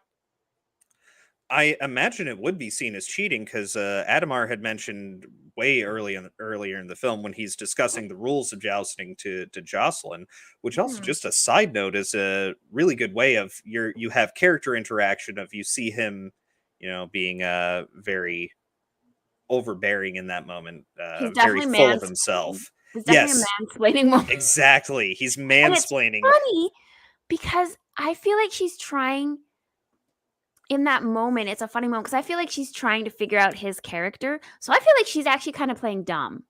Mm-hmm. And she might be pretending she doesn't know anything about jousting just to see what he says and how he speaks to her. I'm not sure. Yeah. But that was a theory of mine that I had. Is she just playing dumb on purpose? Yeah. Rule 1, don't get impaled. Yeah, I imagine so. Yeah. But he does mention during that scene that that the lances are supposed to be blunted. And so I imagine this would be cheating, but I also imagine that Will didn't report it specifically because he didn't want he wanted to actually beat Adamar. And he knew that if he had called him out on cheating, he would not he wouldn't have the chance to actually joust against him. Who knows when he would have the opportunity a second time? Oh, that makes sense. Yeah, Adamar Because might even I be wondered, I was banned. like, why wouldn't he wouldn't that be cheating? Or is there really, there's kind of rules in jousting, but at the same time, it's kind of whatever. Natalie Portman. Oh, the spy Oh, lady? the he's talking about Queen Amidala's outfit from the Star Wars Episode 1 Oh, in comparison yes. to what she was wearing, the Asian inspired outfit. Gotcha. Oh, yeah. Yeah. But yeah, Adamar is he has to turn to treachery because as they had explained in the previous scene, because this is after Will has been in the stockades and he gets released by the prince, and he had asked that one guy, well, how would you beat him? It's, with a stick when he slept. 'Cause on He's a horse unbeatable. yeah, he's unbeatable on a horse with a lance. So, but Adamar needs to win this because he doesn't lose. He's never been unseated. He'll win at any cost, including in war. He'll completely he'll demoralize his enemy by raping and pillaging and looting churches in southern France. Yeah, they're just showing him to be he's not an honorable man at all. Mm-hmm. Or where Will is, or is trying to be a very honorable man, like your typical idea of who a knight is what Will is trying to be, and Adamar is like the exact opposite. Even though he actually is a knight, yes, he acts in a way that, especially the romanticized idea of a knight. Mm-hmm. He acts the opposite of. Would be better if she dressed as Slave Leia.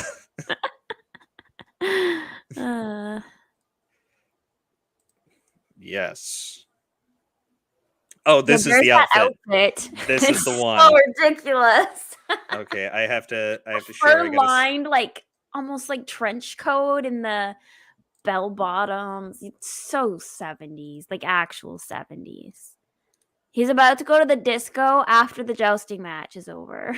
Yes. I thought, did I get rid of the picture? I did when I was trying to look up the lyrics earlier. Aww. Oh well. I had pulled up a picture of the lead singer of Rusted Roots. Okay. From the song Send Me On My Way. Uh-huh. Because it reminds me of that outfit so much, even though the song is from the 90s. Let's see if I can find it again. Because I'll just have it ready for when we get a better look at his outfit. Because it's really quite ridiculous. Like I was saying about, I don't know, for people who are just coming in, for what I was saying about Jocelyn's outfit. Like, I feel like the costume designers just had leeway to do whatever they wanted. Mm-hmm.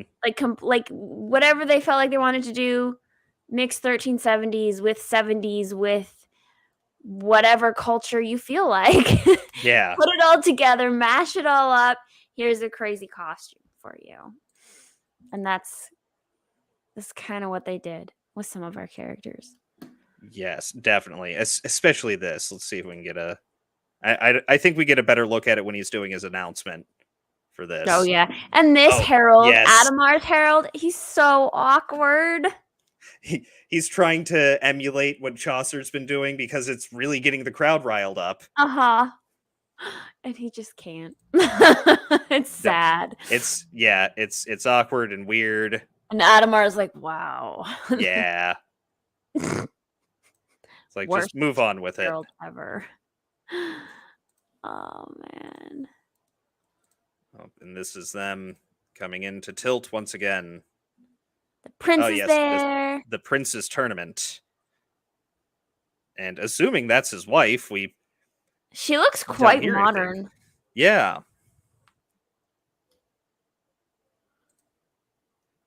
Oh, and more linguini, yes. I love that they did that. Oh, yes, and we see the tipped lance sticking into his armor. Yeah. There was a part somewhere where I think it was one of the montage jousting scenes, some montage of different jousting scenes, and somebody lost their helmet and it went flying into the crowd, and they're all Yes. trying to like catch it, and it just reminded me of like any kind of a sports game, like baseball or Yes, a anything like foul that. ball. Yeah, they're like, catch it, you know, like Yeah. the whole crowd is going crazy. Like, I loved how they took jousting and made it very much like a modern sports game in many, Mhm. many ways. It's very cool. Yeah, and I wonder if that might be an unintentional accuracy, meant to be another anachronistic Mhm. thing, but I imagine at the time, they especially like the very opening scene where they're doing, "We Will Rock You," and the whole crowd is, clap, clap, stomp. I imagine that would have been very common at the time, if there was a popular song at the time, some sort of rallying cry. The Mhm. crowd would have been going wild, drinking ale and shirtless and Yes. yeah, acting like 'Cause a this is bunch of basically one of the few times, like, because a lot of these people, they're peasants, they have a really rough life. And, I mean, they're gonna be in the cheapest seats or whatever, right? But, like, this is one of the few joys of life that they're ever gonna get, so they're gonna live it up. Mhm. Yeah, it's kind of the bread and circuses, give the people Mhm. bread and circuses and they'll never revolt. Yep. Oh, and I think that this is an excellent scene for Mark Addy, the actor who plays Roland, because he's like, "I'll fetch the surgeon." It's like, "No, you are the surgeon now," and he sort of resigns himself very quickly, and just without any hesitation, just yanks the thing right out. Yuck. Up and Yep. there's Kate. I like her. I really like Kate. In fact, I will go ahead and say it. Hot take here. I think that Kate is better than Jocelyn. Me too. She has a Okay, I'm way not better alone. personality. Yes. Like, Jocelyn's personality, maybe it's the actress, it was her first role, she kind of felt awkward and uncomfortable or whatever, but I feel like she was very she was very flat as a character. Yes. There wasn't a lot of like the script was written and the story arc and everything, like she had a story arc and she had character progression written for her, but she couldn't, maybe her acting skills just weren't there yet, that she couldn't play them out well enough to be believable. Yes, Dr. Jester says stiff. Yeah, she's very stiff. Whereas Kate is so natural and thank you, Dr. Jester. Yes. You're looking for the words. Okay. Looking for the word stiff. Yes. Wooden. Adjective. Yes. Like Kate is just really cool and loose and chill and very natural. Yeah. And she has the ability to, as you said earlier, she's sort of one of the guys. There's actually scenes where they forget she's a guy, and Roland will like Yeah. slap her shoulder and be like, "Woman, eh?" And she's like, "I'm a woman." Yeah.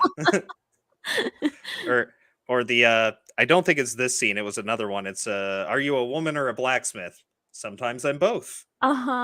Yeah. I also think she just gets some better lines throughout the film. Yeah. She has a more comedy to her. Whereas Jocelyn is either the lover or she's being emotional. Yeah. I also have a weak spot, as my wife will attest, for dark-haired pale women. So my wife knows it. Ouch. Yes. Oh yes, the tip glance. Watt is like, ooh. Yeah. Yeah, and I imagine they could have. As you were talking, their costumes have like their clothing is a lot better now. It's cleaner, it's newer. They look more put together, and they actually start matching. They do. They all start wearing green, I think. Yeah. I just picked that up. Like, and it's funny because then they're wearing green like they're the team. They're a team, like a sports team. Yeah. Representing your team wearing the same color or same jersey, And it all comes from the tunic that he wore for the dance, which they had to make on the fly from scraps of a tent. So good. Except for Chaucer. He's not wearing green. No, Chaucer is very much his own person. Yes. Small Time Republic says they're like his pit crew. Yeah, totally. Yes, exactly. Also, thank you, Small Time Republic. I legitimately appreciate that. They are It's super petty of me, but it bothers me every time I see in comments someone saying there instead of there, or Yeah. two is the one that Oh, always gets me. two. It's like you need two O's in that word. It's Sometimes it's autocorrect, but yes, yes, a lot of the times it's autocorrect.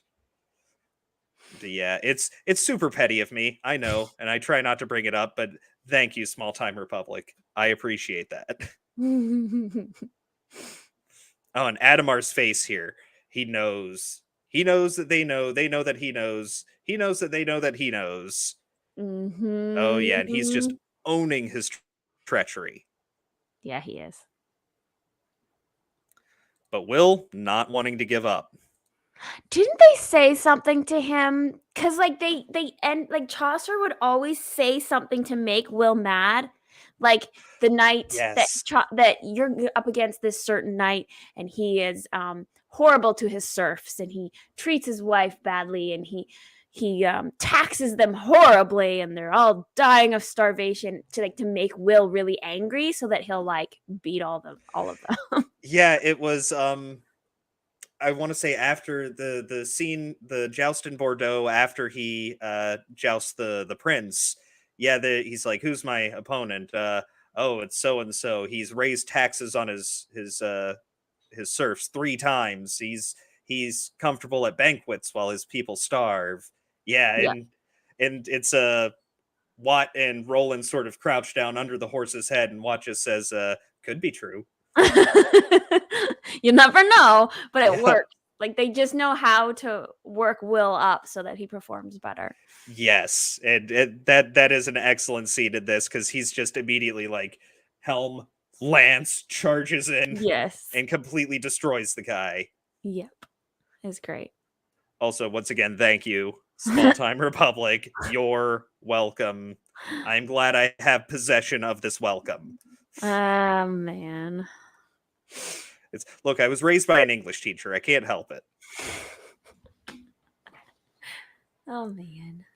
Oh, but yeah, you actually cut a pretty good still for this scene, because Will's unable to get the lance into the cradled under his arm. Yeah. They had to like tie it to him, right? Yes. They wind up lashing it to his arm because he actually drops it. See, they're matching. They're all wearing green. Yeah, I had not picked that up before. Yep. I'm a girl. I always look at costumes. I'm always interested in the costumes.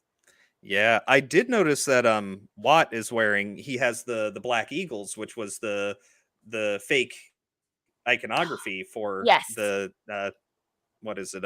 Liechtenstein, House Liechtenstein. Mm-hmm. But he said they had to have 3 because there's 3 of them starting out. Okay.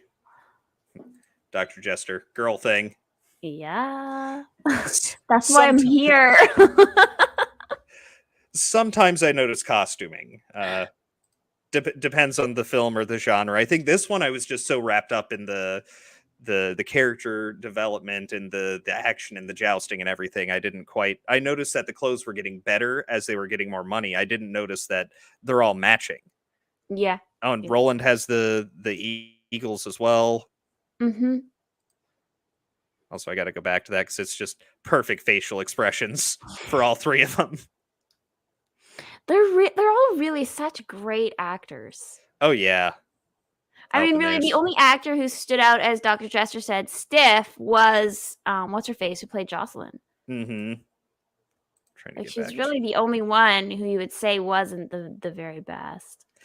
Yeah, and I think, well, like you said, she went into music after this, which might have been a good career choice for her, and I wish her the best. I hope she was very successful in that.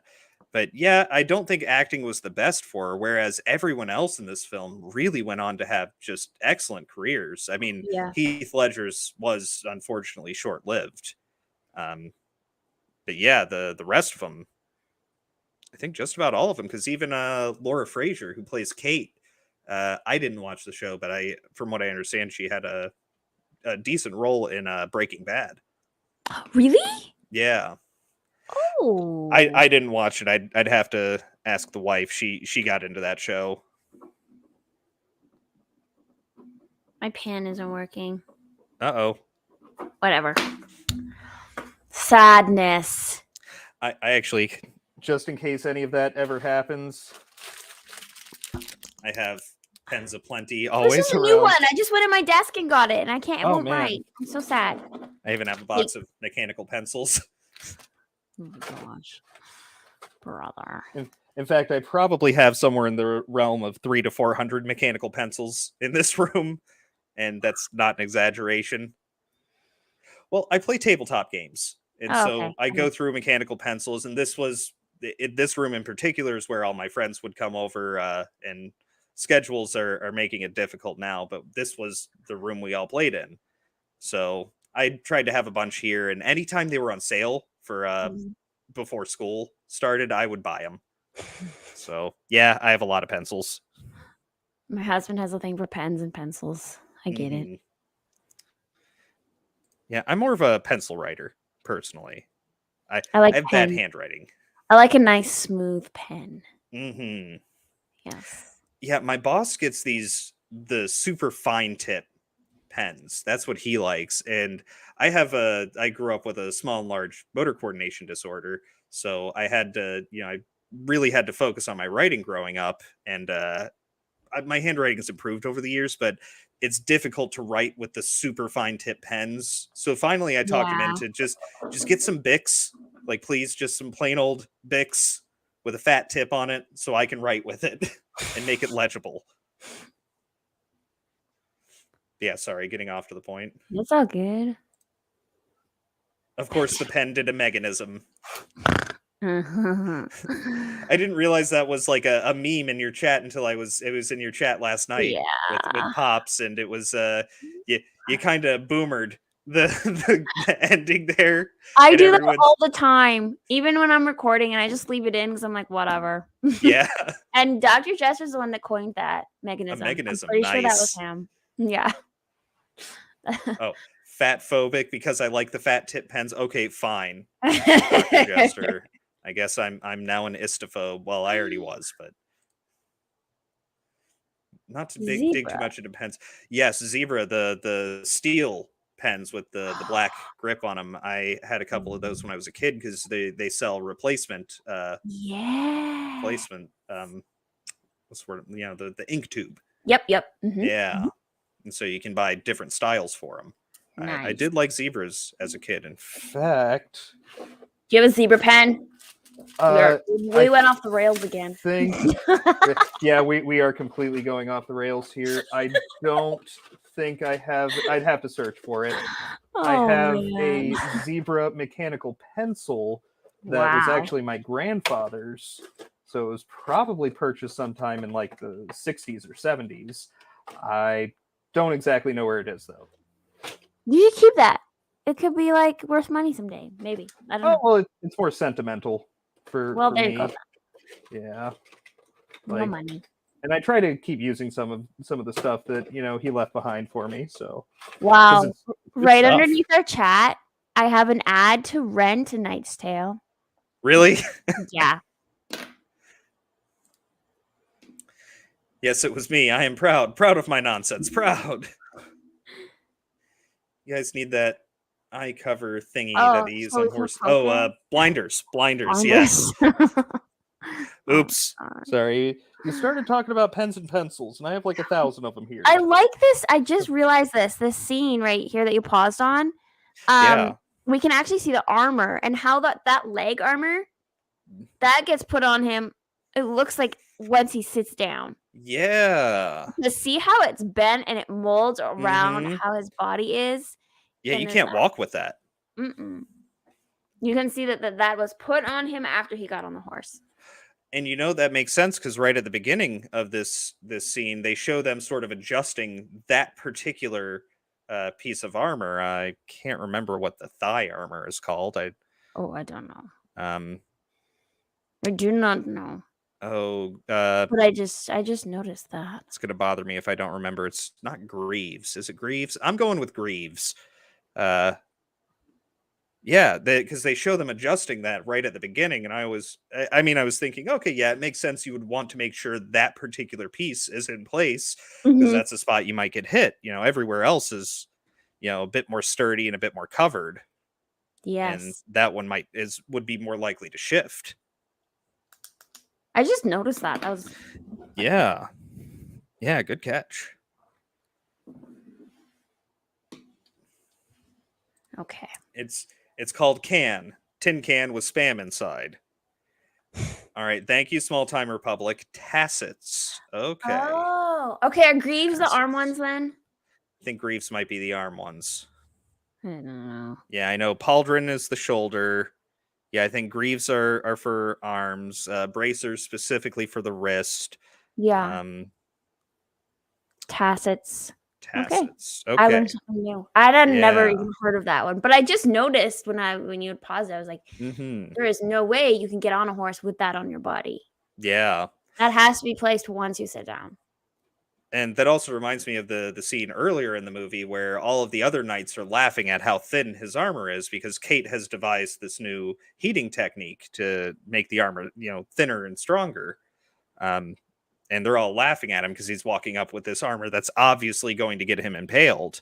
And then Yes. he just hops on the horse while they're showing the other guys really struggling and needing 3 people to help them get up onto their mount. I always feel bad for the horses. Yeah. Yeah, they're having to carry a tremendous weight. Oh yeah, and Kate having to check his armor. There's a decent look at the outfit. There it is. This is where he does his speech because he missed his speech. Yes.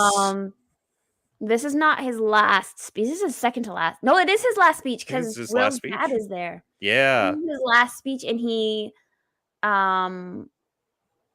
well, they're trying to fix. He's trying to give Will time to get his armor fixed. So he climbs up. He's like, "I missed my speech," and he just goes off into his famous, the famous Chaucer speech. Yes. Yeah, it's while they're having to lash the lance to his arm because Will no longer has the strength to hold it. And he took all his armor off because he couldn't breathe, which is super dangerous. Yes. There we go. Yeah, he's wearing bell bottoms and he has this ridiculous long coat that's trimmed with fur. And it reminds me. Here, I'll bring that back up in just a second. Small Time Republic went down a rabbit hole, and apparently there are names for each piece of armor. I had no idea. Yes, there are. Yes, there are. That makes sense. So you can tell your people go get. Oh God. This is what it reminded me of. Let's see if I can't. Oh my Yes, goodness. it reminded me of. This is the music video for the song "Send Me on My Way" by Rusted Roots, which actually in this time here, because I think the song came out in 96, 97. If you ever listen to it, if you've ever heard it, you've heard it because it's in dozens of movies. It's like the quintessential 90s early beginning montage song. Like anytime somebody's traveling from one place to another, they're It playing this doesn't song. ring a bell, but if I heard it, you're right. I'd probably remember it. It's this is going to sound horrible because I'm not much of a singer, but it's the one that it sort of repeats throughout the "On My Way, on my way." Oh yes. Yeah, That song, and it's in so many movies, like right at the beginning. No, yeah, so 70s that outfit. Yes, but this is the 90s when he's doing this. I think he was trying to be unique. Well, it is unique. Yes, certainly is unique. All right, let's go back to the proper. Gotta make sure to do the Chrome tab again. There we go. Yes, Woo! Chaucer's And final he's being speech. so he is up in the nobles area now. Oh, right in front of the prince. He's and right in princess. front. I think he actually stands on their throne. He at does. one point, on the armrests in between them. Mm-hmm. He's getting cocky. He knows he owns the crowd. This is his moment. Yes, this is his grand moment of triumph. This is his speech. This speech, I also cried at this speech. Mm-hmm. Because his dad is there, and yeah, you just know he's about to win. And I don't know. Everything is coming together. All the struggles they've been through, the whole every single person on the team. This is the coming together moment in the grand finale speech. It's amazing. Such a good speech. I wish you could play it. Ugh. I know, right? And This speech is like one of the most popular monologues. Everybody does this speech in acting class. It's ridiculous. Really? Oh, Huh. yeah. I can Right. see that. Yeah. It's and it's toward the end of the film. It's sort of the culmination. He's gotten to the peak of his Mhm. heraldry. You know, he started off good, but now he's great Yes. as a herald. And I think his face right here just perfectly encapsulates how much he's loving doing this. Uh-huh. And He knows probably it's not just the coming. character, but the actor doing his Vince McMahon impression of an impression. Let's see. See if we can see where he's on the Oh yeah, just the exaggerated tones, his body language. Oh, yeah, he's Uh, right there. That's him on their armrests. Yep. Of the prince and his wife. Like, And, nobody would dare do that, you know? oh yeah. But you know what? He is an artist and he's having to take his chance here. Sometimes you got to take that risk. Yep. And the prince just moves aside. It's like, yeah, sure, hop on. I don't know what's going on with her eyes there. That's something. All right, and here's where he's lashed the lance to his arm. Up, and Chaucer knows it's time to step down. Let Will do his thing. The final moment, guys. The final moment. Mm-hmm. And you got to have that final stare down. It's almost like a Western. It just sort of hit me. Yeah. This final stare down moment. Yes. It's very much high noon, you know. Mm-hmm. The outlaw and the sheriff meeting on Main Street. They're about to duel. Yep, exactly.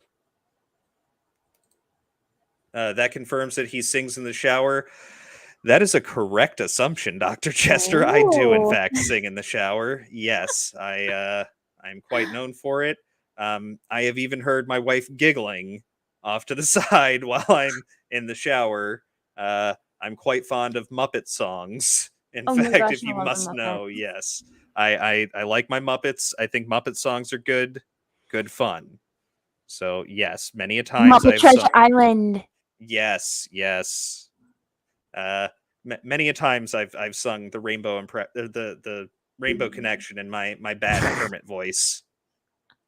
And moving right along, doing both Kermit and Fozzie. I'm much better at a Fozzie impression than a Kermit, but I do it anyway. Oh, Paul wants you to sing. Okay, we're definitely going to get hit with not just a copyright strike, but they're going to hit us with a community guideline strike for gross and anything gross. They'll just come up with it. Oh, geez, even more embarrassing. Does your wife stay outside so the neighbors know she is not harming or killing you? Yes, she does, in fact. Oh my gosh. All right, I'll save singing for the end in case because we could actually get taken out for it, as stupid as it is. They do cut off streams for people singing. You can do Happy Birthday, but nothing else. Ridiculous. Can't carry a tune in a bucket. Yeah, I lost the bucket. But yeah, sorry, getting sidetracked again. It's a sidetracked evening. It has been. It has been. Yes, getting right into the final charge. Now, what I'm curious about, because the second time he got struck, because he couldn't even hold the lance up, I think it was only the one lance was tipped. Yeah, I don't think he tipped the other ones. Yeah. Yes, focus, says Dr. Jester. No, I don't wanna. I can do what I want. All right, I'm trying to get this one sort of still by still because it's the very important moment of this is Will is putting everything on the line here. He's come a very long way throughout the film. He started off as Pauper with greasy matted hair, and now he's an actual knight. He's won himself through perseverance and through, pomp and circumstance. You could say he's gotten himself to become an actual knight with an actual title under his real name, not a fake name. He's essentially won the girl. She loves him. She's willing to run off with him, even if her, Adamar has entered into negotiations with her father to have them wed. Excuse me. But he needs to beat Adamar. This is his white whale, and he's willing to risk his life and everything so he can have the championship. He can finally beat the one person who beat him. He looks very free in this frame too. Like without his armor and his hair streaming back and his shirt. It's just like a very freeing moment overall. Yeah. And there's that has been clipped many a times, that particular still.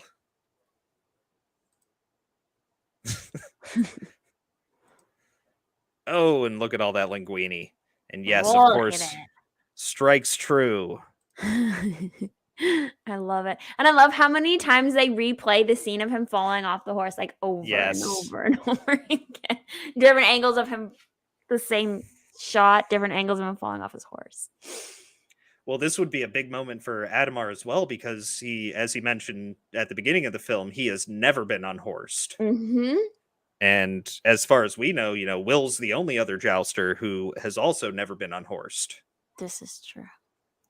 Death by pasta. That's what happened to Elvis too, isn't it?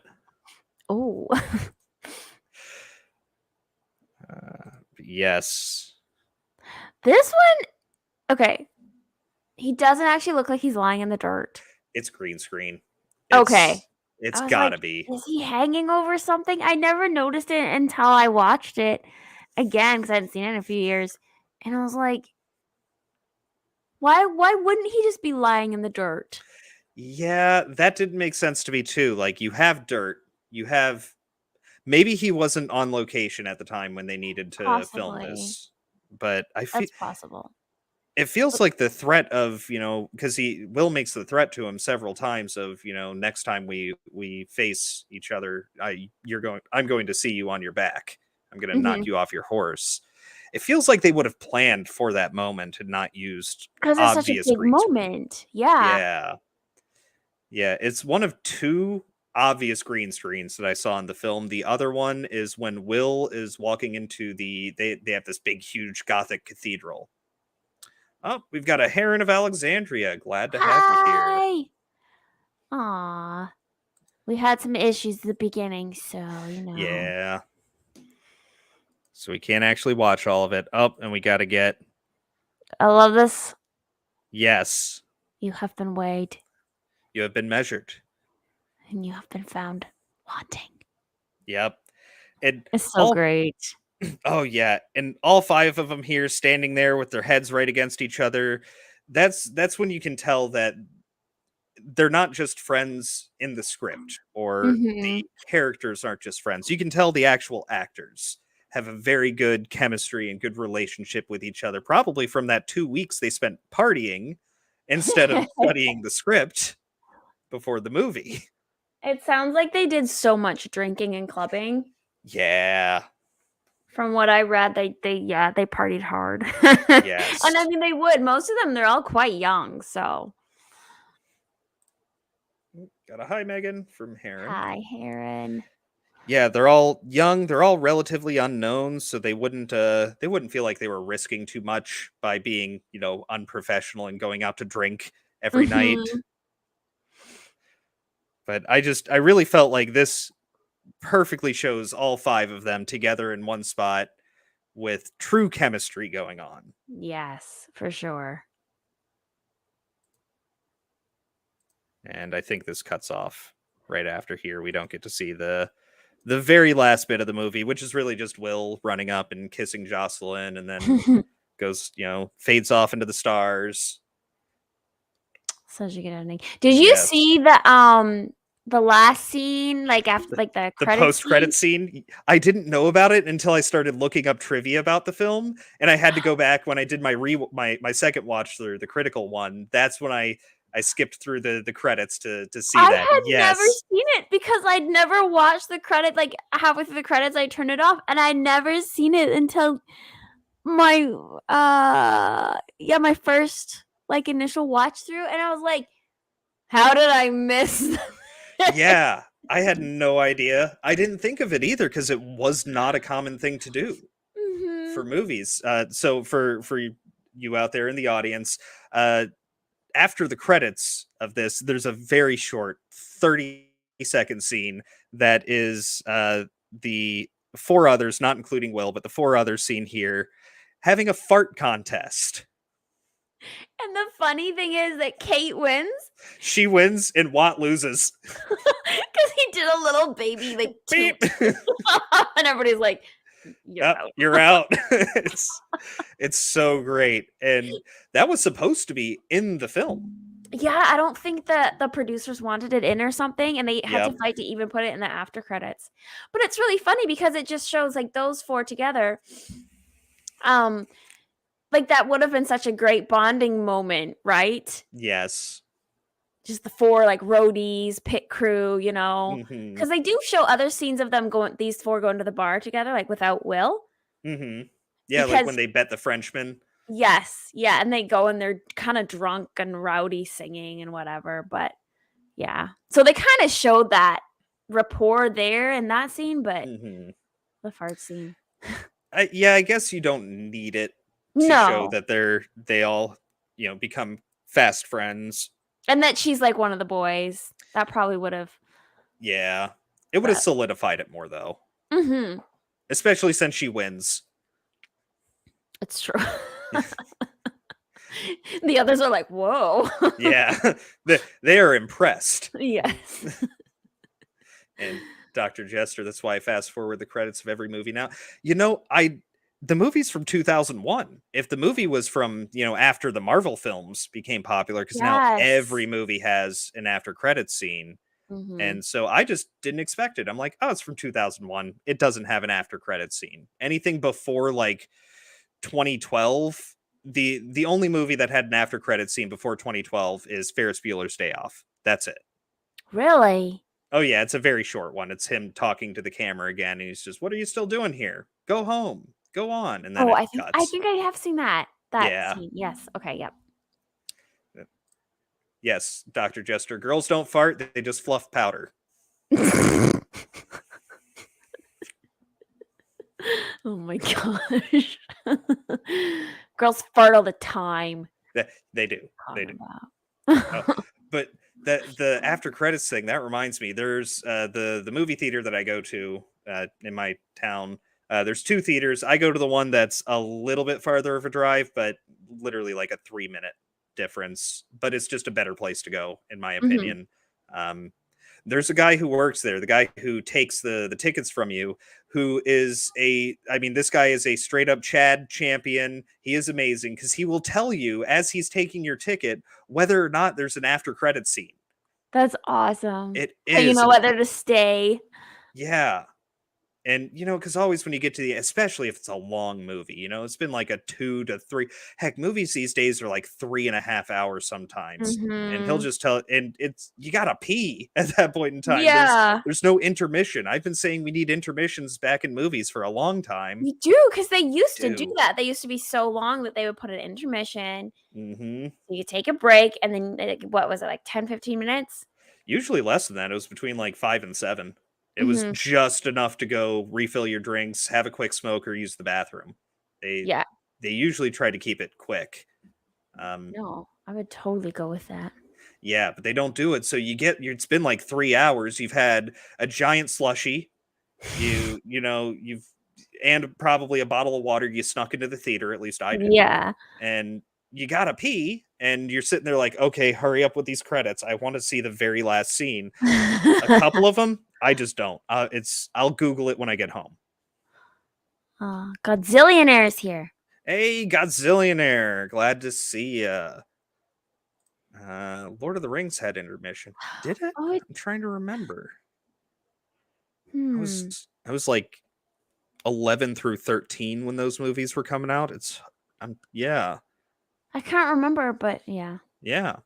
I know the DVD definitely has an intermission Mhm. because you got to switch discs. Heron, they do need intermissions, yes. Or a very large Coke so you can refill it, huh? Yeah, I see what you're getting at there. Oh man. No, that's Yes. a good scene. Harry Potter 2 didn't. Going to happy hour ahead of time was not a good idea. Yeah. I wasn't allowed to go to happy hour when Harry Potter 2 came out. I think you just dated yourself there, Godzillionaire. Okay, Yeah. you remember the intermissions on the movies. All right, yeah. But yeah. But that's pretty much the whole movie right Yeah. there. That's Yeah. basically it. What?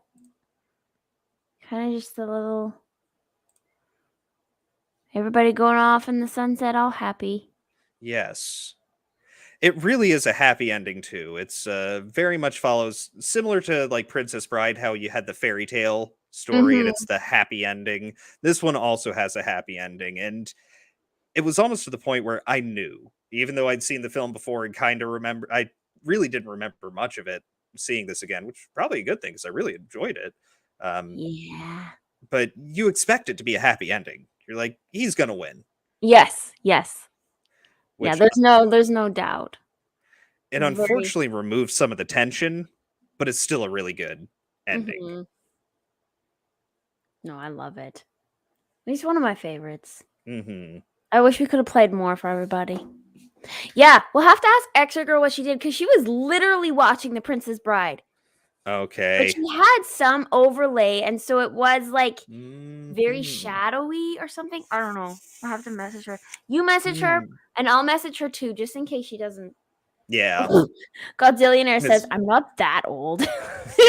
Well, you were old enough to drink 21 years ago when Maybe he that wasn't. movie came out. Okay, that's Where that's did a you good go to point. happy hour? That's a good point.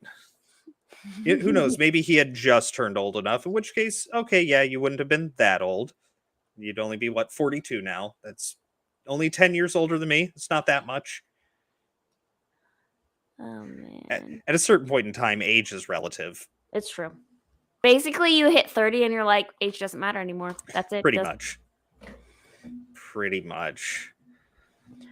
So, what are your overall thoughts on the film? Like, what's what's the film mean to you? I always thought, like, when I first saw it, I thought it was super kind of weird. Like, kind of the same weird that Princess Bride gets you, like that quirkiness to it. But it really draws you in. And I think, like, the music is, but, like, I don't know. It was so quirky. It was so unexpected. Nothing about it should work, really. With like the costumes and the sets and the modern music, and it's set in a very specific time period, but it's not a period piece.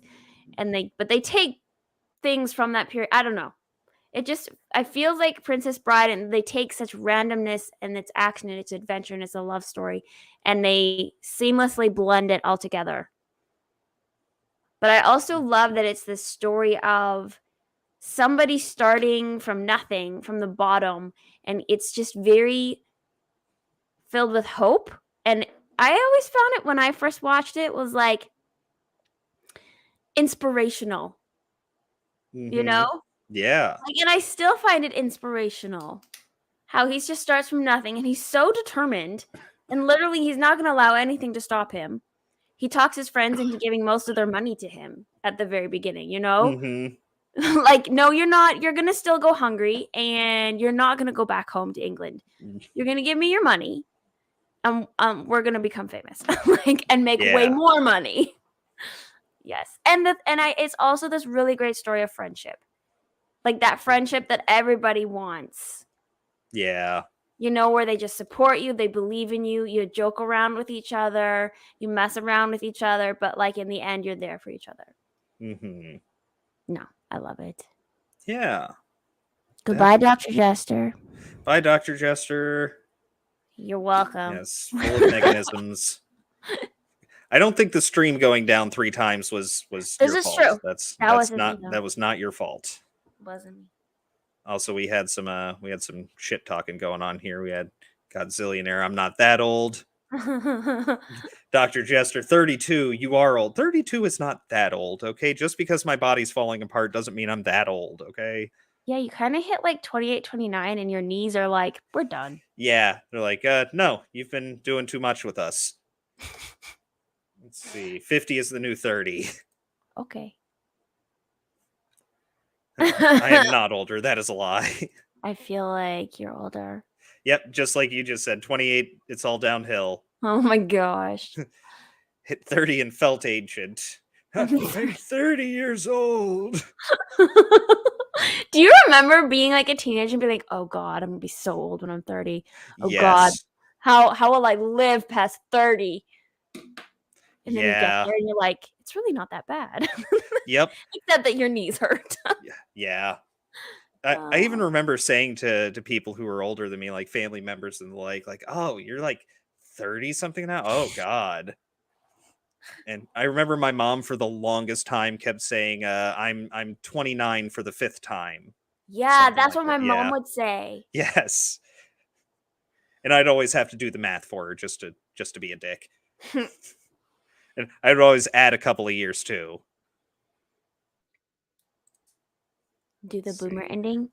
I don't control things on that end. Nope, it's on me. So if it gets boomered, it's me. I'll be doing the boomering if that happens. I'm gonna try not to.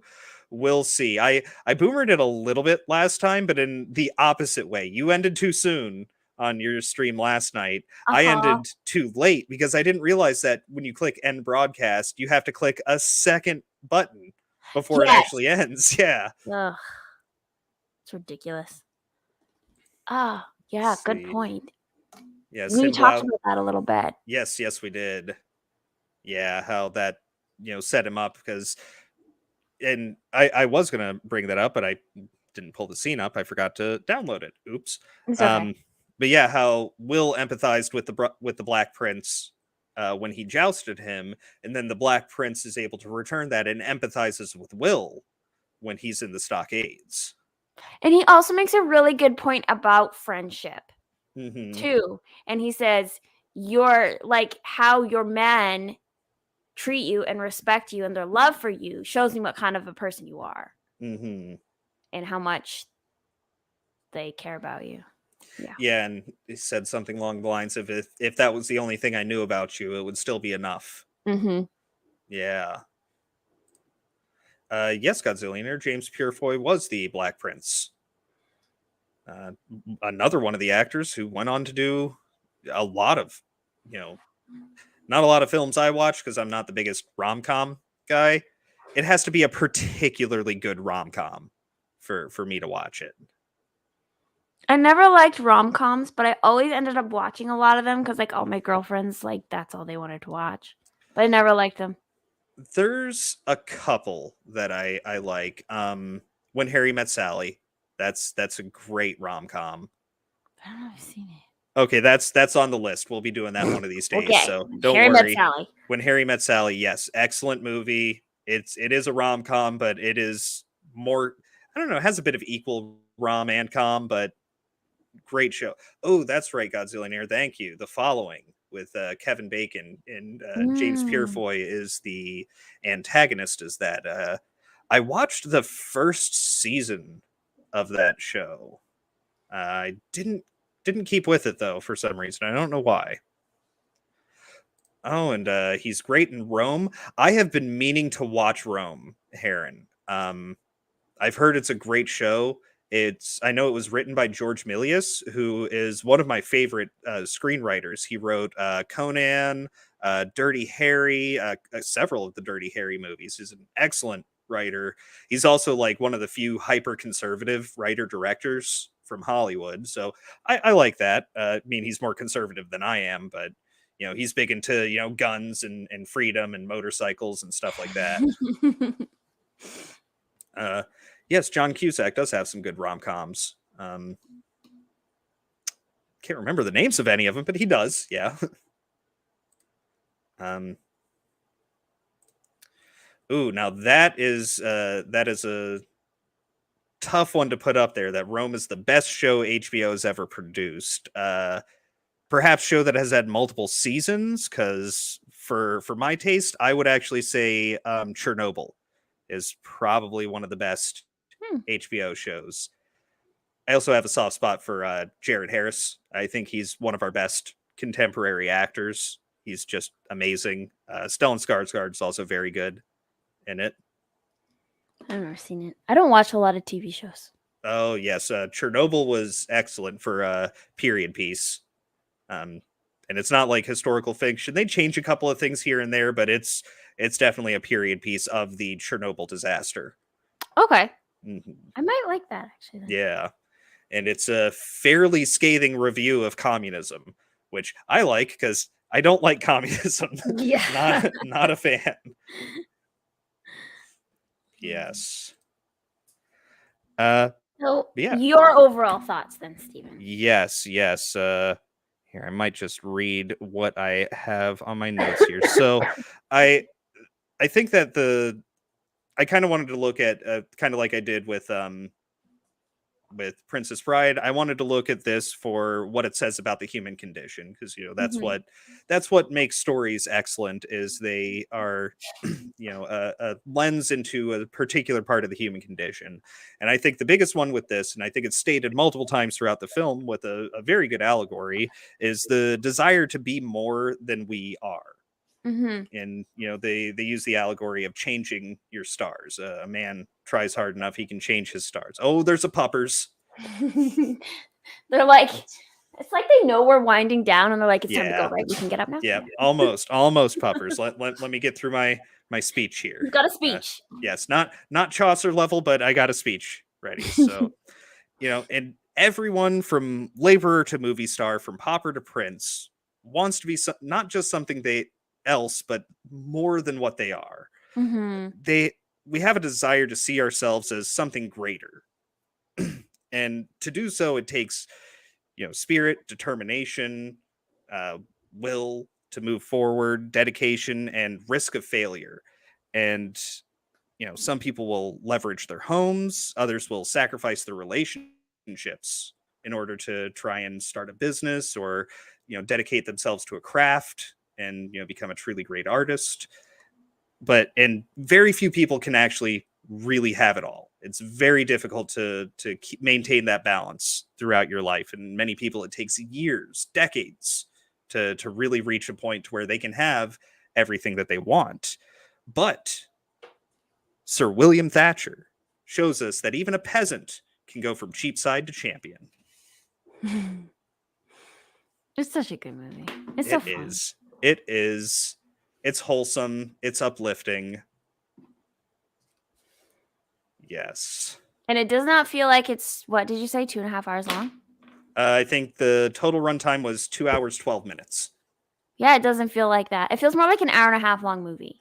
It does. Yeah. And I think because there's no dead moments in it. There's no dead scenes, no dead moments. It goes at a good pace. Yeah. Yeah, very well paced, and constantly escalating throughout. The challenges are constantly escalating. It's just very well made. It follows the classic formula to make a good movie. Yeah. Something that a lot of movies are trying to go away from, but it's something you should probably stick with. Yeah, like it works. Mm-hmm. Yeah, Phil says, Night Tales 2 hours. Yes, Phil, it is. Yes, it is. But it won't feel like it. No, it won't. You won't even know that it's been 2 hours. Mm-hmm. Actually, another show that came out recently that I highly recommend to everyone out there, The Terminal List on Amazon, starring Chris Pratt. Not a typical Chris Pratt role, but that one also reminds me very much of the structure of this movie. Very well paced. You have, heightened moments of action, and then you have moments where the characters are able to breathe, and the story is able to grow on its own and not just use the action to move forward. You know, Yeah, because they do use character interaction to move forward as well in this movie. It's mhm, not just like jousting scene, sword fighting scene, mhm. whatever scene. It's not just exciting scenes. Yeah. They do use the character interaction moments very well. Hmm. Yeah, and I mean, not just the characters that are immediately there on screen, are heroes of the story, but also you have side characters that they're interacting with as well. Like Mm-hmm. when they're making the bet with the Frenchman, it's fun. Yes. Uh, Oh. oh yes, if you want to see hot men in loincloths, watch Spartacus: Blood and Sand. I did watch Spartacus: Blood and Sand when that show was coming out. Um, yeah, a lot of blood. It's just blood sprays. But they're in loincloths. Oh yes, yes. Lots of hairless men with 8-pack abs and loincloths. It's a gladiator show. Gotcha. Hmm. Oh my goodness. And Godzillionaire agrees with me. Terminal List was awesome. Burned through it in 3 days. I highly recommend it to everyone. It's not your typical Chris Pratt role. He's not goofy. It's a serious drama. Great action. Great show. But yes, I'm getting off onto a tangent again. Oh, we've almost going 3 hours. We have. Oh yeah, it's went almost longer this 11:30. I think we got stubborn. And we're like, did. well, we're still gonna keep going. And then we Yeah. went longer. Yeah, can't play the clips. We're gonna go through them step by step then. Yeah. Yeah. No, we're Yeah. definitely gonna have to figure out how to play it next time. Yeah. Yeah, we'll figure that out. I'll shoot X-Ray Girl a It's message. interesting that this one was more difficult than Princess Bride, though. I don't It know. really was. It really was. Because We'll we see didn't if- even play any of the scenes with the music. Yeah, and like I was even prepared to talk about the music. Yeah. So we wouldn't get hit with a copyright strike that I couldn't defend. Which I would have done anyway. But Mm-hmm. yeah. Oh well. We'll Yeah, get it figured out, guys. Yeah. This is still early. It's only episode 2 for us. We'll figure it out. Did you have anything else you wanted to add about the movie? No, I think that was it.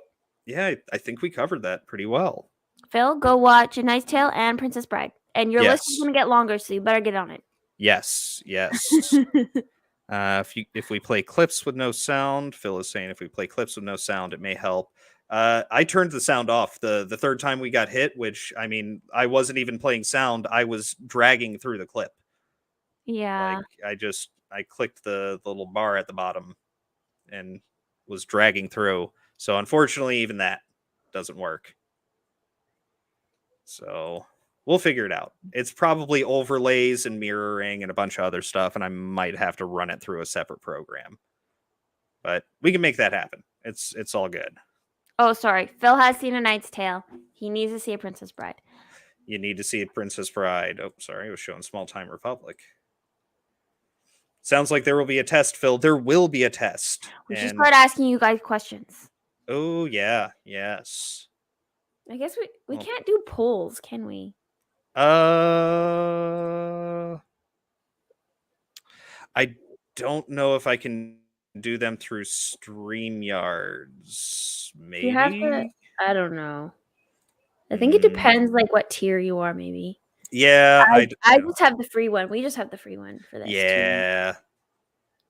That's that'll be the first expense when I can handle it. That'll be we can do polls and chats. I know I can do polls and chats through Streamlabs. Yeah, like if you have Streamlabs set up. Which I don't for this channel at least. Also, Streamlabs doesn't do very well for multiple people streaming. Yes, RAUS's. Oh, through the YouTube side. Yeah, I was just trying that. Oh, there it is. Create a poll. Oh, Steven's gonna test it out. Where is that? At the I might only be able to do it since I'm in control of the channel. Oh, okay.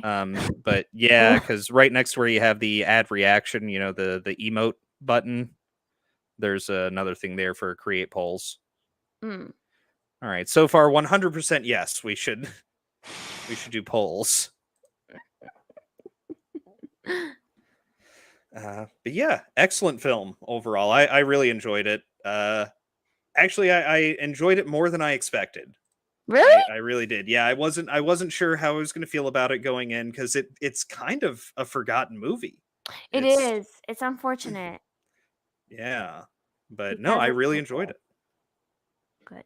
I'm glad. Yes. Next, we are doing Iron Giant, 1999, I want to say. Animated classic, The Iron Giant. Which, if you haven't seen, Phil, I'm looking at you. You seem to be the one who is always behind on these. You need to see The Iron Giant. It's not just a cartoon. It is an excellent film. It has wonderful animation to it, wonderful voice acting. I guarantee you'll enjoy it. So watch up, bone up on it, because we're going to be spoiling it next week. Yes.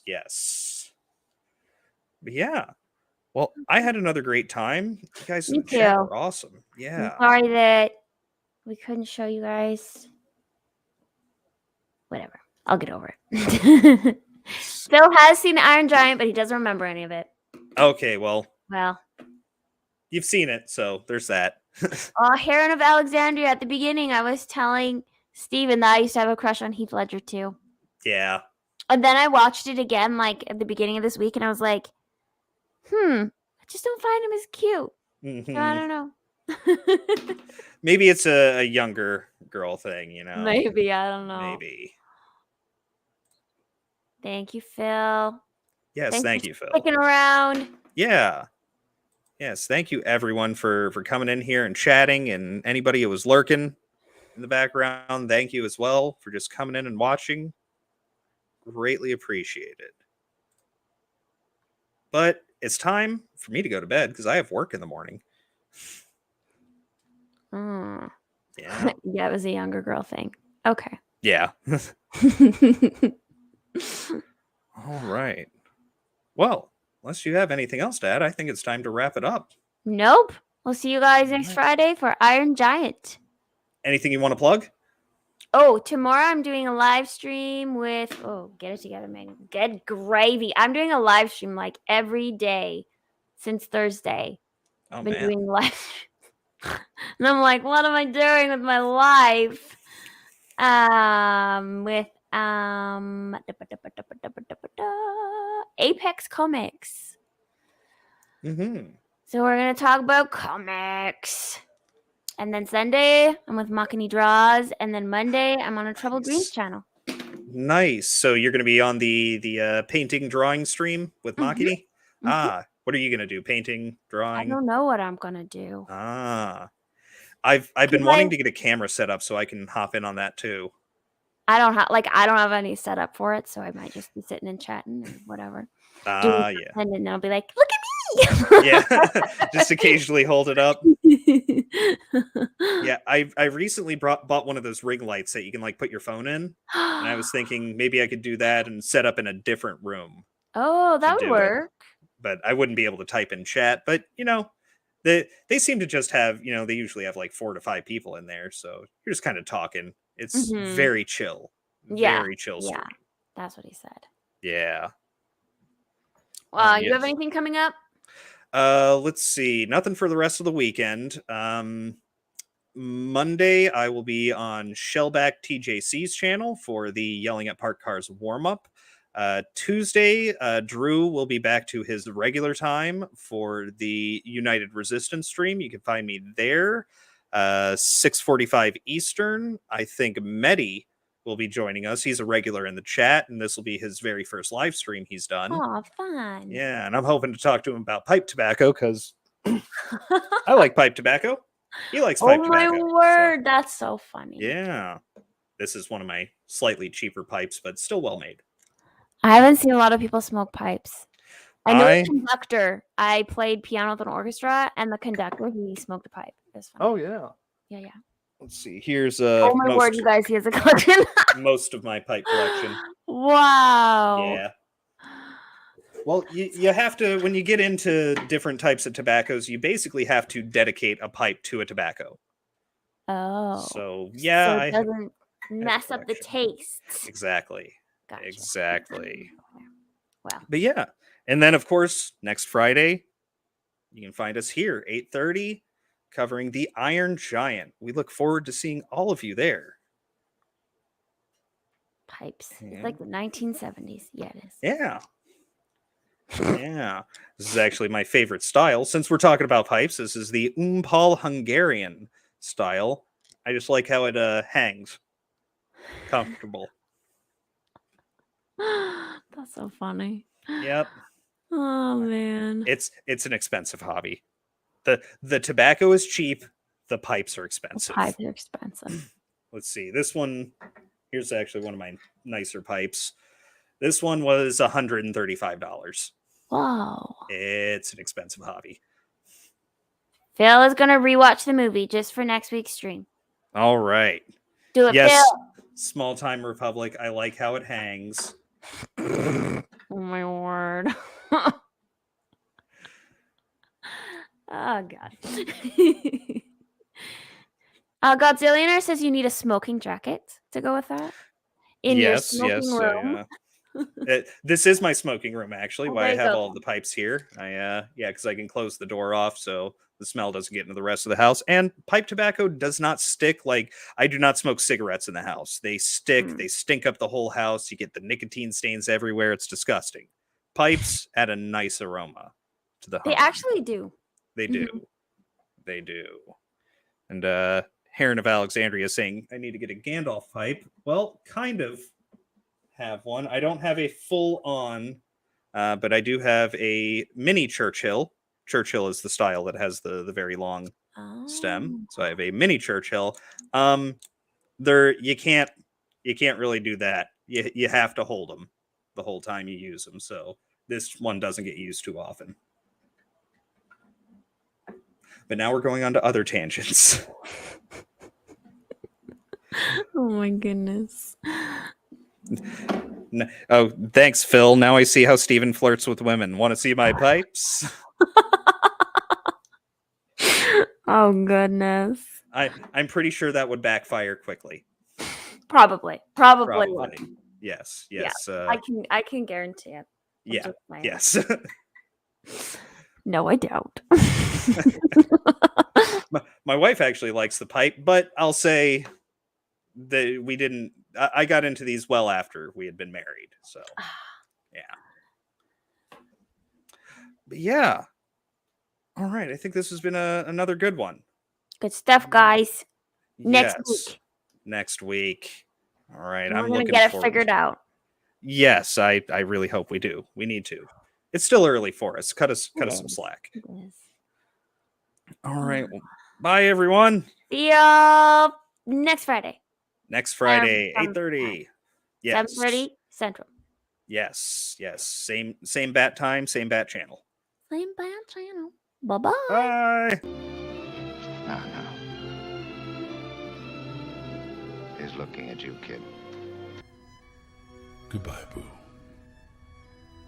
Kitty. Kitty has to go.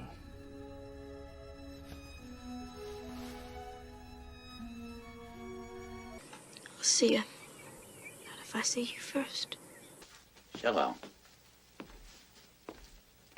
Grandpa? Maybe you could come over and read it again to me tomorrow. As you wish.